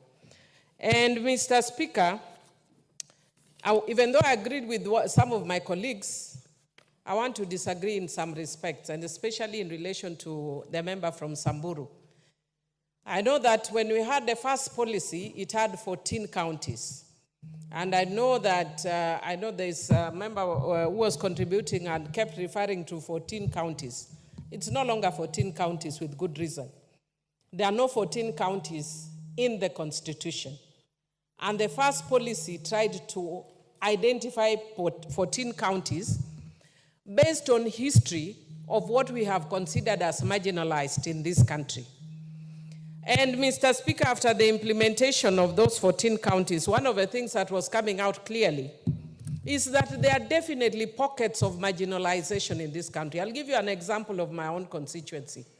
And I'm glad that Mfangano Island and Gembe wards in my constituency, Mfangano is actually now a sub-county, have been included. And I want to say that one of the reasons that Mfangano Island has been included is one, for you to reach Mfangano Island, you can only go by water. There is no road. There is no public transport by the government for you to go there. So if you have no money, you have no way of getting there. Let's start from there. Secondly, the ring road on Mfangano Island, for the very first time, has been done. And the president himself went there to launch the ring road. Why was he launching it? Not because he was doing a tarmac, but because they are doing a Maram road. Because in Mfangano Island, there is no Maram road. So if you want to tell me let us be equal, and look at counties in general, when will we ever reach Mfangano Island, where there is no maram? If I go to in Mfangano Island, sometimes I take my photos in my constituency, and I hear people who are ignorant, when they see me in a motorbike or walking, they say you are doing PR. In Mfangano Island, I will use I'll use a boat to reach there. I will use a four-wheeler up to a point. I will use a motorbike up to a point. And then the areas I just have to walk. Even a motorbike can't reach. When we say that we are only going to areas, counties that are generally marginalized, when will we ever reach Mfangano Island? You can say the same thing in relation to parts of Gembe that has also been included. There are areas that have no schools, no roads, and they are perennially cut off. In fact, recently when we had the rains, a place in my constituency called Sikri is always cut off. And people have to go by boat. Students' schools stop in order for the rains to stop. And if you are to wait for that, so that the places that are generally marginalized as counties to be reached, then when will we get there? We are creating new areas of marginalization. We must carry everybody together. I know that there are areas that are expert at pushing the agenda and by screaming marginalization, which is okay because they are marginalized. Our areas, we don't scream marginalization. We tend to scream democracy. But I can tell you, Mr. Speaker, we will be screaming democracy and marginalization. And if you want to know that there are areas, especially Luo Nyanza, I'm sorry to use the word Luo Nyanza, that have been marginalized because of our political leanings over years. Opposition areas never get money. In fact, I am so happy that we get CDF. The first time I saw a school, a wonderful school as I was passing in your constituency actually, and when I was passing and I saw a nice school and I was like, before I became an MP, and I said, wow, that's a nice school. Because it was a very transformative school.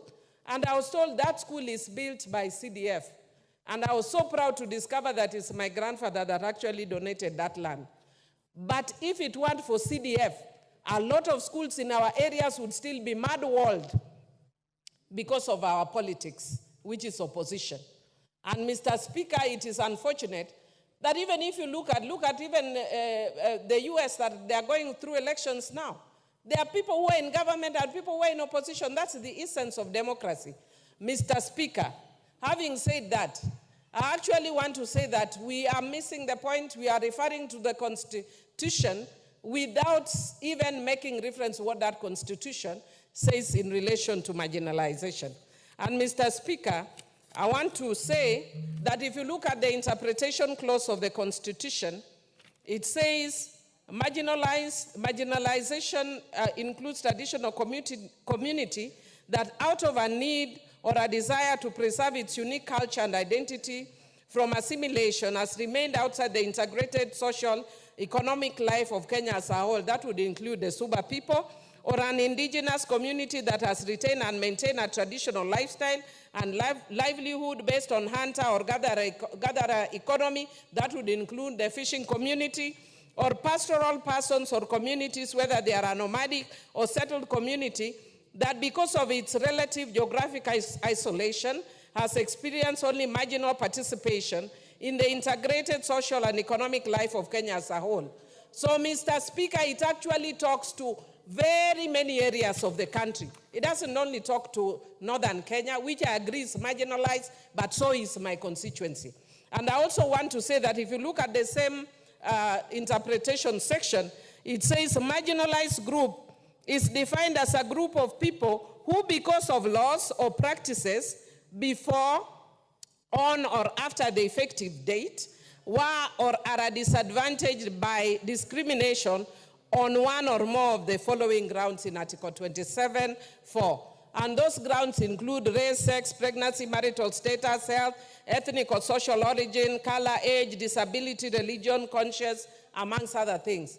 Mr. Speaker, if you look at the issue of marginalization, it is much bigger than what we are trying to limit it here.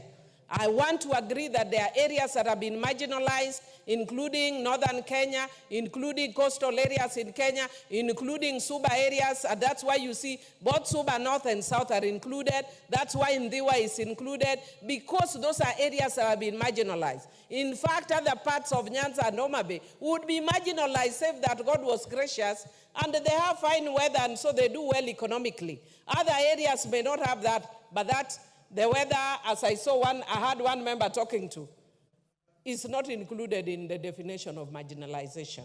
Having said that, Mr. Speaker, I want to say that I want to encourage and agree with my committee, the Budget Committee, that the arrears should be released so that we see the effective use of this fund. And I also want to say that when you give this money like Panadol to a person with malaria, you are not going to cure it. You need to give this medicine like you are giving serious medicine, maybe chloroquine. I don't know what the current medicine is because I don't get malaria anymore. But if the way you can give chloroquine to a person who has malaria, not Panadol. And because of that, we need to actually provide more money. In my constituency, for instance, it's only 19 million. What will 19 million do to Mfangano Island together with Gembe? It's little. We are appreciating of it because we are included. But I want to say that even when that third policy comes, we must include those areas or pockets of marginalization, and we must remain true to the constitutional definition of marginalization. We are not marginalized because we speak loud. We are marginalized as a matter of fact. And I want to also agree with the members that have said that we must also bring into account what people are also getting. This is not the only money people are getting. We are getting CDF, we are getting this money, and we are getting allocation in ministries. And I sit in budget, and I can tell you that there are areas that are getting marginalization. They are getting money through public participation. They are getting money through direct allocation from ministries. It's just that my time is up. But there's a lot to be checked when we are dealing with marginalization. I support. Thank you, Honorable Mili. The Honorable Joshua Kimilu, MP for Kaiti. Thank you, Mr. Speaker, for giving me this opportunity to contribute on this important motion about equalization funds. Mr. Speaker, I want to say these funds are very important to our areas. Those are marginalized.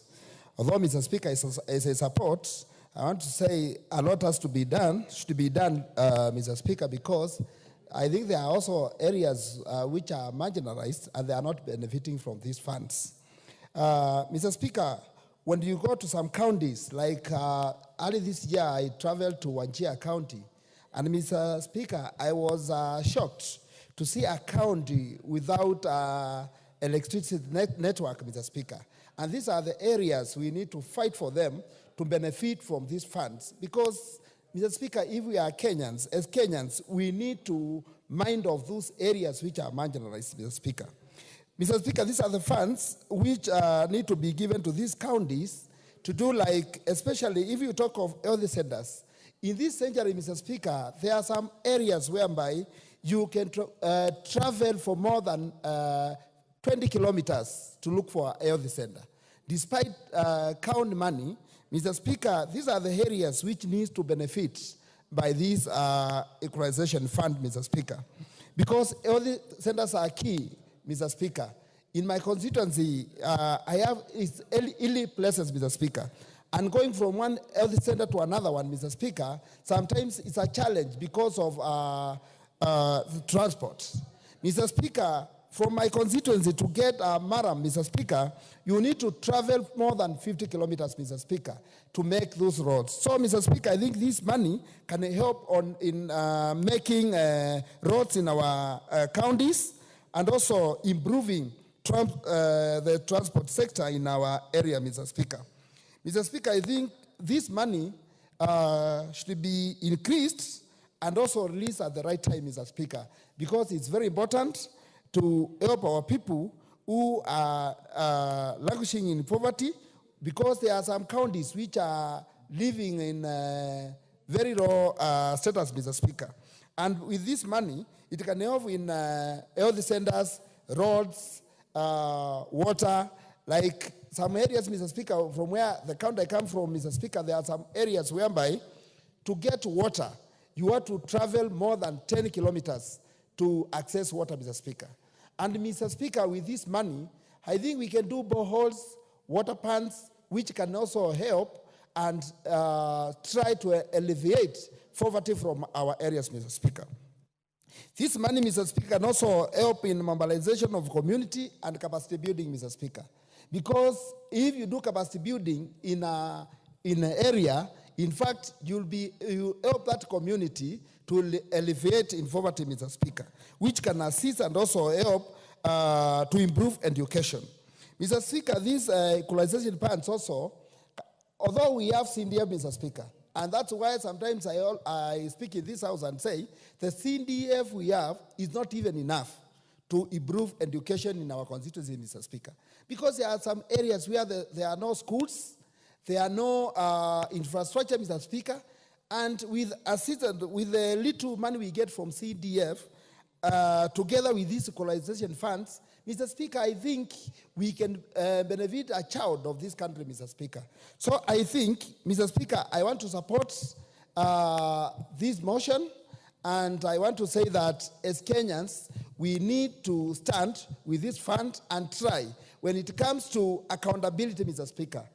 Because the counties are the custodian of this money, Mr. Speaker, we need also to look on checks and balances should be done to those counties to make sure that this money is well spent and goes to the right people, Mr. Speaker. Thank you. I support. The Honorable Francis Igei, MP for Sotik. Mr. Speaker, I want to thank you for giving the opportunity to also talk on this topical issue and support this bill, Mr. Speaker. Mr. Speaker, it takes a person who has worked in this place, who has visited these areas, to understand the problems these people are facing. And I know the MPs from these areas, and those of us like myself, Mr. Speaker, who has worked in these areas for many years.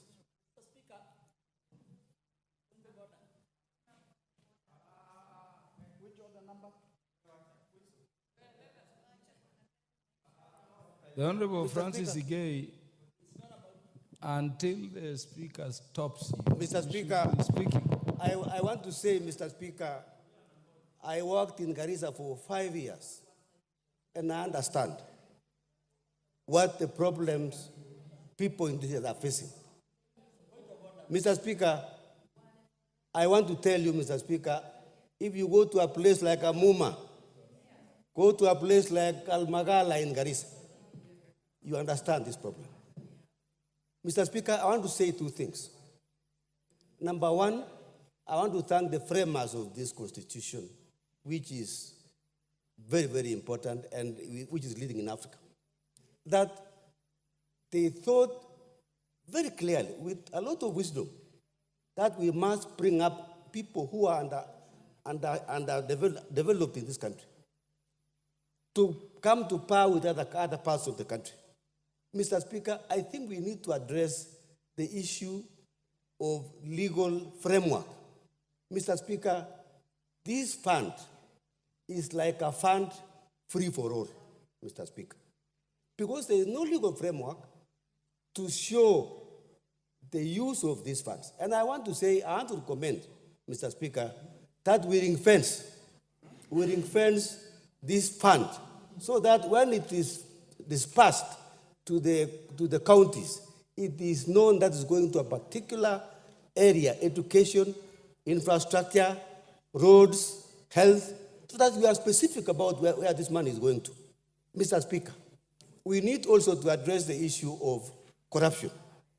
We know, Mr. Speaker, and we need to know how much money has gone there before we ask for more. Of course, we need to ask for more money. But how has the money which was dispersed a while ago was spent in these counties? So, Mr. Speaker, I want us to address the issue of wastage so that our people can be able to get the money. Wastage is a major problem, and we need to address that one. Mr. Speaker, we need to ask ourselves, what is the problem with disbursement? What Parliament has appropriated this mandate for these counties? What happened to the situation? And how can we address this issue of non-disbursement? So that, Mr. Speaker, we are able to know what is the problem. This House, Mr. Speaker, is the final authority to appropriate money and disperse this money. But where is the problem? Bureaucracy, Mr. Speaker, must be addressed. So that the money which this House has appropriated is released without any delay, so that these people can be able to address this thing. Again, Mr. Speaker, we need to address ourselves and say, okay, we have had problems with disbursement, inadequate funds. So how do we address this issue of the huge disparities in these counties? Mr. Speaker, this country belongs to all of us, and this country must be developed at equal measure so that our people can be at par in terms of development. Mr. Speaker, I want to say I support this motion, and I would like to thank the Committee of Budget and Appropriation for the good work well done, and we need to see this money going to the people of this country. Thank you, Mr. Speaker. The Honorable Dr. Eva Kinyobara, MP for Kabondo Kasuku. Thank you very much, Mr. Speaker, for giving me the opportunity. And at onset, let me also support the committee for this report. Mr. Speaker, really a lot has already been said by our colleagues on this matter. And I want to thank once again the drafters of the Constitution for coming up with this, the marginalization, the equalization fund that was to address the marginalized area. They were clear on what it was supposed to be by ensuring that the 0.5 of the national government revenues was allocated to the marginalized region. Mr. Speaker, we have heard the report on what has been disbursed to date and what arrears is due. It's unfortunate that even as this is happening, they are telling us on the report that not much has been achieved in the areas that there was work was supposed to have been done. But Mr. Speaker, it would have been nice if they were able to come up with a clear evaluation of the projects that have been done over the years in these areas so that we can see where the focus was and why they are saying that it has not helped. Mr. Speaker, even 22 billion that has been allocated to date is not small money. It was allocated to the 14 original counties, and they are still saying that the money is not enough, and it was not enough to go around because of the manner in which it was being disbursed. At this point, I want to call upon the Treasury to please prioritize the funds of the Equalization Fund so that the counties are able to carry out their programs as planned.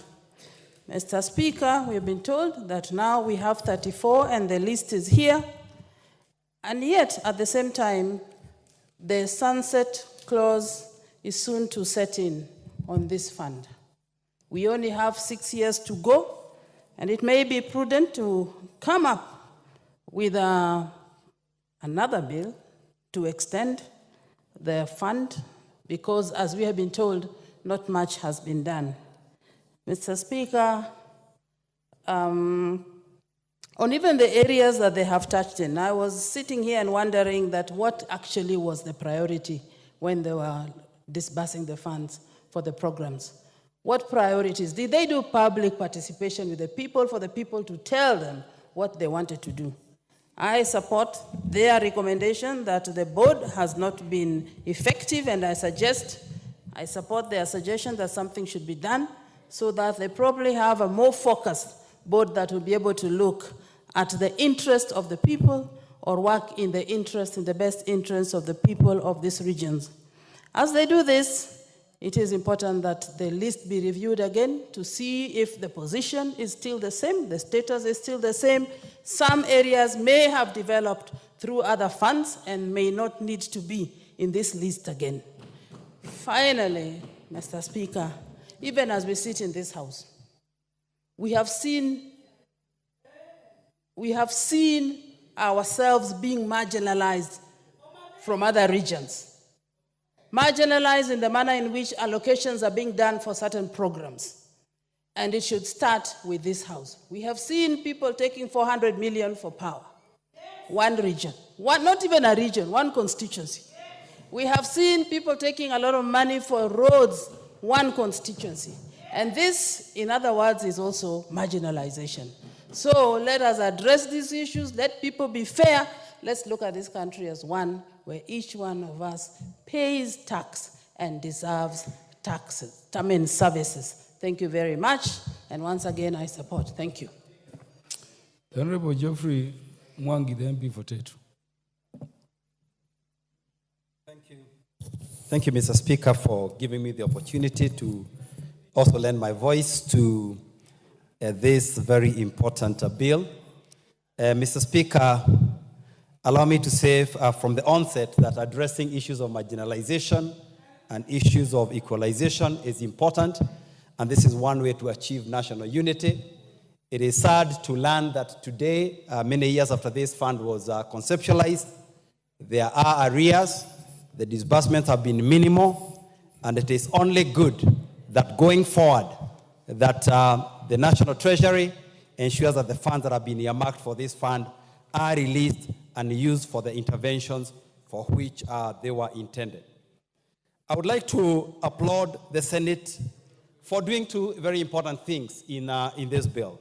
The first one is ensuring that they safeguard the bill from the usual cycles of government expenditure, whereby some of the funds that are allocated would lapse, and also ensuring that they include the administration of the fund by operationalizing the Equalization Fund Advisory Board. But Mr. Speaker, having said that, I think a good thing can be made better. And there is actually a lot of opportunity to improve this fund going forward. And Mr. Speaker, I wish to submit the following. That one, as we come to the third comprehensive review by CRA, I think it is time that we ensure that the formula that we are using is looked at very, very closely, so that the interventions that were intended by this fund actually bear fruit.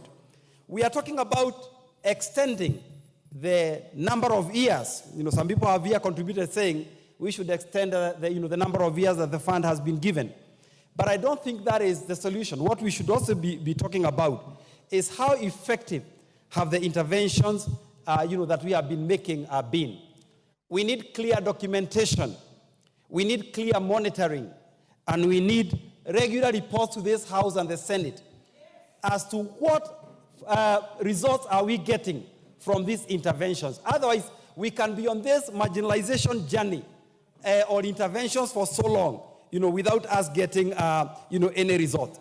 These interventions must also be clearly time-bound, and the data used, must be very, very accurate. Mr. Speaker, also giving counties almost the full leeway of how this fund is utilized may not be, the most appropriate channel. We are all struggling with how counties are even using the little resources that we are giving them. So how do we come up with a hybrid solution where members of parliament, through the NGCDF, where parent ministries and counties come together so that the interventions envisaged in this fund, can be much more, effective. And Mr. Speaker, if you also look at the money that has been provided, it's a drop in the ocean. We cannot be able to provide, the solutions that we are looking for by allocating only 10 billion shillings. So for some of these counties, the equalization fund, while a necessary measure, may not necessarily be the solution we are looking for. We require a Marshall Plan, to also ensure that we can be able to accelerate the development that we are looking at these marginalized areas. But having said that, Mr. Speaker, as I conclude, we also need to think about what is the definition of marginalization. For example, my own constituency, Tetu, does not appear in this list. But it does not have a level 4 hospital. So from a health point of view, we are marginalized. So I would expect that such intervention is included. I have not seen any sub-county from Nyeri County, where I come from.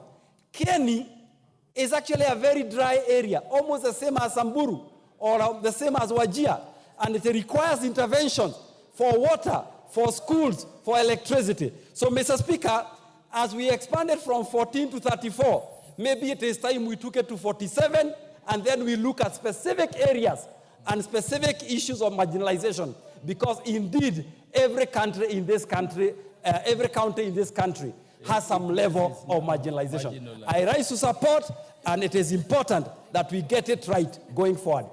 Thank you. The MP for Wajir West. Thank you, Mr. Speaker, for giving me this opportunity to support this equalization.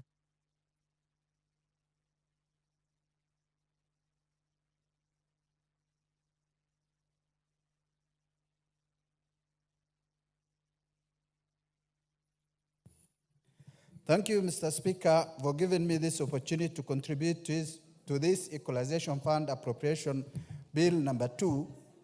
And I want to start from onset. I'm supporting this bill. Mr. Speaker, the essence of this bill of Equalization Fund was to give 0.5% of the annual revenue of the budget specifically allocated to marginalized areas. The question begs, Mr. Speaker, where are these marginalized areas? And how did it came to the minds of the drafters of the Constitution during 2010? 2010 Constitution was drafted by brilliant minds who went all over this country, came to understand where is marginalized and where it's not marginalized. And they included this fund to bring some parts of this country at a par in the rest of the countries. Mr. Speaker, it becomes now very worrying when all the counties in this country is classified as marginalized in the same marginalization fund, which never grows from the 0.5%. Mr. Speaker, 34 counties have been indicated in this bill to benefit from the marginalization fund. Mr. Speaker, now I want to request the honorable members, let's change the name Equalization Fund and maybe change to something else, because this is not Equalization Fund anymore. This is becoming like appropriating the budget fresh, a parallel budget for each and every county, Mr. Speaker. Mr. Speaker, I have been hearing some members saying some parts of their constituencies are dry. We are not talking about the climate, Mr. Speaker. We are talking about the problems, the challenges that is in that particular constituency. Let's talk about Wajir West, Mr. Speaker. From one point, one health center to another is 200 kilometers, Mr. Speaker. For a mother to be taken from one village to the other, to the hospital, she dies in the middle if she doesn't get a private vehicle or an ambulance, Mr. Speaker. Somebody who has 2 kilometers health center, 1 kilometer health center is today telling us here, is marginalized, Mr. Speaker. I want to appeal to the members of this House to come and visit my constituency at my expense, Mr. Speaker, so that they see and appreciate the problems the people of North are feeling, Mr. Speaker. Mr. Speaker, the marginalization in northern Kenya is still continuing as we speak. People are talking about northeastern being given more than of their share, Mr. Speaker. Mr. Speaker, we are getting even less because the trillions that are appropriated in the national government are not trickling down to northern Kenya, Mr. Speaker. You have seen just recently, one of the constituencies in this country got 1.5 billion Kenyan shillings, Mr. Speaker, for roads, while my constituency got zero, Mr. Speaker. Zero. If we go by the budget, line by line, and see how much is going to the northern Kenya, Mr. Speaker, I believe most of this house, members of this house, will be shocked beyond words, Mr. Speaker. Mr. Speaker, let us not, it is either two things, Mr. Speaker. We increase the amount from 0.5 to 100% so that everybody benefits. Or we reduce the counties that are written in this appropriation bill so that the marginalized area should come at a par with the rest of Kenya, Mr. Speaker. I don't have a single tarmac road in my constituency, Mr. Speaker. I don't have a single level 4 hospital in my constituency, Mr. Speaker. I don't have a tapped water in anywhere in my constituency, Mr. Speaker. Mr. Speaker, and when you go to each and every other constituencies, I am sure each household has a running tap of water. The difference is as clear as broad daylight, Mr. Speaker. Mr. Speaker, we should not be talking about something that we don't know. People should come to those constituencies, see for themselves, appreciate the challenges, and then talk from an informed position, Mr. Speaker, rather than, Mr. Speaker, people coming, talking about something that they don't understand or they don't know, Mr. Speaker. Mr. Speaker, there was a deliberate attempt from 1963 to date from particular persons or individuals of this country to marginalize a specific area further, Mr. Speaker. There is a deliberate attempt from those who hold high offices, Mr. Speaker, of this country to remove some counties in this country from the map of Kenya, Mr. Speaker. And the way it looks, I'm sorry to say so, it might happen sooner or later. Mr. Speaker, there was the debate of 1 man, 1 shilling. There was a debate of equalization.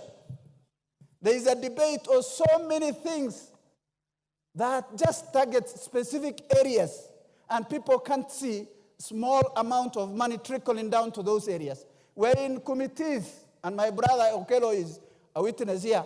Whenever we are appropriating money, nothing, even a single coin that goes to those areas. And every day we fight so that we take some amount of money to the same areas. Mr. Speaker, I want to beg the members of this honorable House to understand the dynamics, the problems, the challenges some of the constituents are facing, Mr. Speaker, so that we should not politicize the lives of Kenyans, Mr. Speaker. We are here to represent the people of Kenya, all of us, Mr. Speaker. If me, today, I say, okay, for example, there is a Mira fund that was allocated to Mira farmers. If me from northern Kenya, who is not a Mira farmer, says, I want to also be allocated to Mira funds, is that appropriate? It's not. We should differentiate things. There are coffee farmers who are given a lot of money. There are tea farmers who are given a lot of money. Livestock farmers are left in the middle with no coin, no appropriation. It's only the committee, which I want to thank. Just recently, this budget, they have allocated 1 billion Kenyan shillings for restocking And I want to appreciate and thank the chairman and the team for doing a great job for that particular event. Mr. Speaker, it hurts me as a member who represent the North and Kenya when I see some other members mocking us in our face, Mr. Speaker, telling us you are getting more than your share. It's unfortunate, Mr. Speaker. I wish the Speaker could have created a committee to go and verify and even do a research on the budget to see how much is going to each and every county or constituency so that we share equally. Thank you, Mr. Speaker, for those fair remarks, and I support. The Honorable Dr. Joyce Osogo Bensouda, followed by the Honorable Umulker Arun. Why don't you use less than 3 minutes? What is this much you are talking on equalization fund? Proceed, Honorable Bensouda. Thank you so much, Mr. Speaker. I don't need more than 3 minutes because what I want to talk about is very specific and they are just all facts. First of all, I rise, Mr. Speaker, to support the equalization bill that has been tabled by the Committee of Budget and Appropriations Committee. Mr. Speaker, I want to start by highlighting that in this country, we have what we call a rogue national treasury. And by defining rogue, to me, is somebody who takes laws in his hands or her hands and doesn't conform to the existing laws. This House or any member of Parliament or the county governors must not match to the national treasuries for them to effect any issue in terms of disbursement. Mr. Speaker, I take note that when we're investigating the Telkom saga, National Treasury was implicated negatively.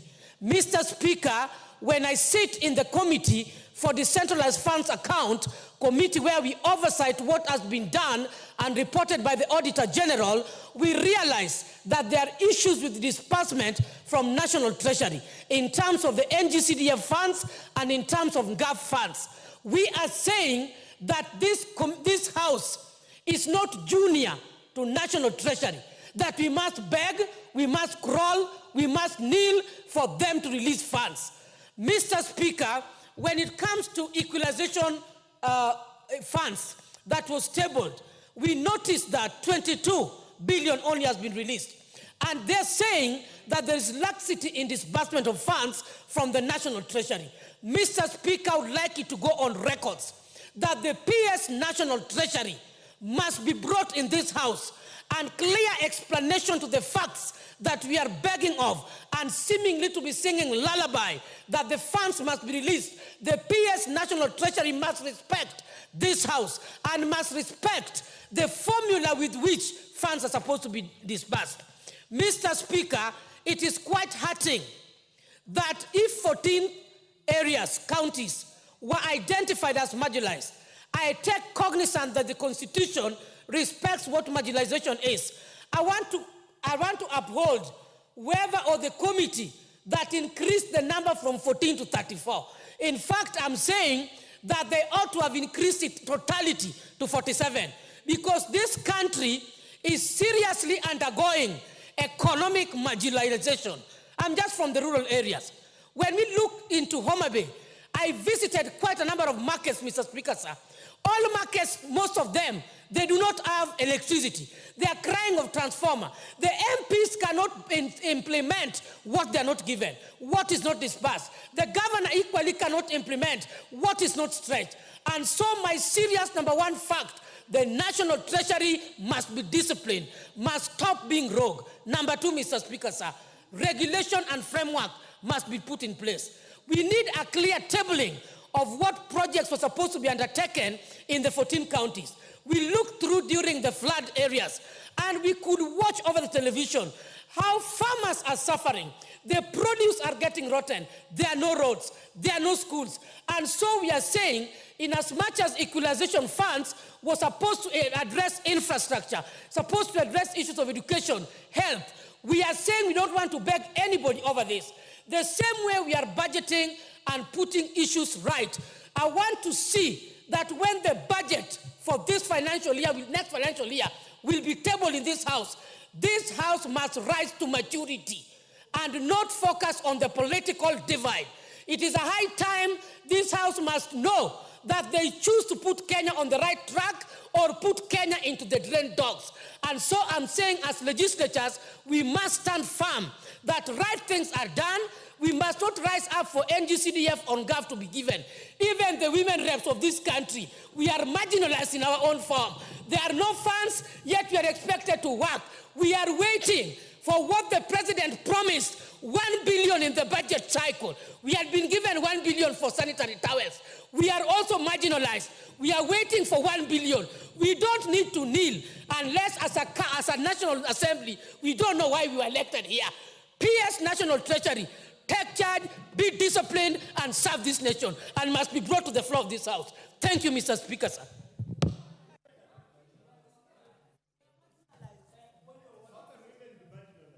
Thank you, Mr. Speaker, for granting me this opportunity. The issue that we are discussing today touches very close to my heart because I come from a region that owns the crown of marginalization. And we might hear many people saying, even us, we are marginalized. But it is after devolution that we got the first national school. I had to travel all the way to Kiambu County to study my high school, to access a national school. Rarely do we see students being placed to national schools in Garissa County because we have national schools now. That is the challenge that we are addressing in marginalization. And the reason this money was set aside was to bring these counties to come to the level of the other regions. But we are seeing the debate going around of 1 man, 1 shilling. This discussion will further divide our country. We do not want to add any more wounds because when I hear 1 man, 1 shilling, I will stand here and say 1 shilling, 1 kilometer. So that every county from the marginalized areas get equal share of the national resources because we all pay taxes. We are not a guest of anybody. We deserve to get these resources. The only discussion that should be on the floor of this house is to audit how the monies were utilized, is to audit how equalization fund will be managed under the county government when national government projects are proposed. Because, Mr. Speaker, 2 months ago, my people from the region I come from were washed away in a boat because they were attempting to cross a road. And when I hear my colleague Wandeto say even his constituency is marginalized, I went to that constituency. And even the roads leading to the cattle dip were tarmacked. And they were fully marked. And they had zebra crossings when I have never seen a tarmac road with my eyes. I come from a constituency that if it rains, I don't even make plans to go. Currently, I was not able to access my own county, my own constituency, because I needed to get a chopper. Mr. Speaker, I do not have money to get a chopper. I am only paid enough to fuel my car and go visit my home. But the floods come, we do not get budgets for dams. If this money is released and utilized appropriately, Mr. Speaker, we will get dams so that we do not have the issue of floods in my region. The farmers keep investing every rainfall season. By the time the droughts are coming, the floods have washed away our resources. Mr. Speaker, we have livestock. Monies meant for livestock are never seen in my region. So such debates should not focus or should not be politicized. It should be about equality. You cannot govern a country that is poor. You cannot govern a country that do not receive the equal share of resources. Mr. Speaker, it is very unfair for the debate to even go beyond what it should be. The focus should be on how to empower the existing communities that are marginalized. The debate should be on that. But regions that have had hospitals per 2 kilometers are coming here to tell us we are marginalized. It is not a debate that we can stomach. It is not reasonable. Like I said, I need to find a boat every time it floods, while somebody can just drive down. So the conversation must take a different angle. We need to audit what has been released, how have these funds been allocated so that we are able to get equal share. But when Central Kenya, for example, or regions that have always enjoyed monopoly of getting the national resources, come here and tell us we are marginalized, Mr. Speaker. Yet schools in my region need to be built. CDF is building high schools, nursery schools. There is a demand for that because of the population increase. I come from a family where we are over 20. My mother has 30 sisters and 30 uncles. Yes, so that such resources are utilized equally. Our populations in ASAL regions are increasing because we have more than 4 wives. We have more than 3 wives and 4 wives. Places that have such demand to have nursery schools, while other places are closing down because they have no schools, no children to attend their schools. They cannot get such resources. We have to fight for what is ours, and we have to have a conversation that brings unity. 1 man, 1 shilling is a distraction. It brings hatred. It brings a lot of negativity. If 1 man, 1 shilling is brought, we will say 1 shilling, 1 kilometer. Thank you, Mr. Speaker. Oh, the Honorable Jared Okello, what is the matter? I thank you very much, Honorable Then Speaker, Honorable even though Basil. called at the tail end of this session. But I've got a few remarks to make as regards the report on equalization fund, Honorable Speaker. A quick background over the same. When the drafters of our constitution came up with this idea, or birthed this idea, it was premised on the fact that certain regions had been alienated for way too long, and they needed to catch up with the rest, who were regarded to be in the first league of development in this country. Honorable Speaker, since time immemorial, and this took a lot of precedence during the Moi era, there was a very backward and foolish mantra, siasa mbaya, maisha mbaya, that if you had a contrary view to that of the government of the day, then your regions were sidelined on matters development. Where I come from, Honorable Speaker, Nyanza province to be specific, all successive regimes have given us a wide berth. And we have tried the much we can with the limited resources generated by our own people to make ends meet. We have met headwinds along the way. Certain times we have succeeded. Certain times we have failed because of lack of the same resources that are channeled to other regions. But here we are, just like anybody else. And when the drafters of our constitution came up with this idea, and it was infused in law, the Council of Governors thereafter went to court and challenged this thing on who ought to have superintended these funds. Was it going to be the national government or the county government? And this matter dragged in our courts of law for over 10 years. The only time that these monies have been expended to deserving counties is once. And the projects that were earmarked to be funded by Equalization Fund are only 20% done. I sat in the Special Funds Account Committee in the last Parliament, and we visited a few, and only 20% had been done, 11 years down the line. And this money had a time frame. It was not open-ended. And therefore, we have delayed, Honorable Speaker, to have it fully implemented. Honorable Speaker, you talk about marginalization. 6 of my schools are still marooned to date as a result of flooding by River Nyando, together with a lake that is coming out into. The Honorable Basil, in 2 minutes, let the mover to prepare to reply. Thank you, Mr. Speaker. I think I'll move very quickly.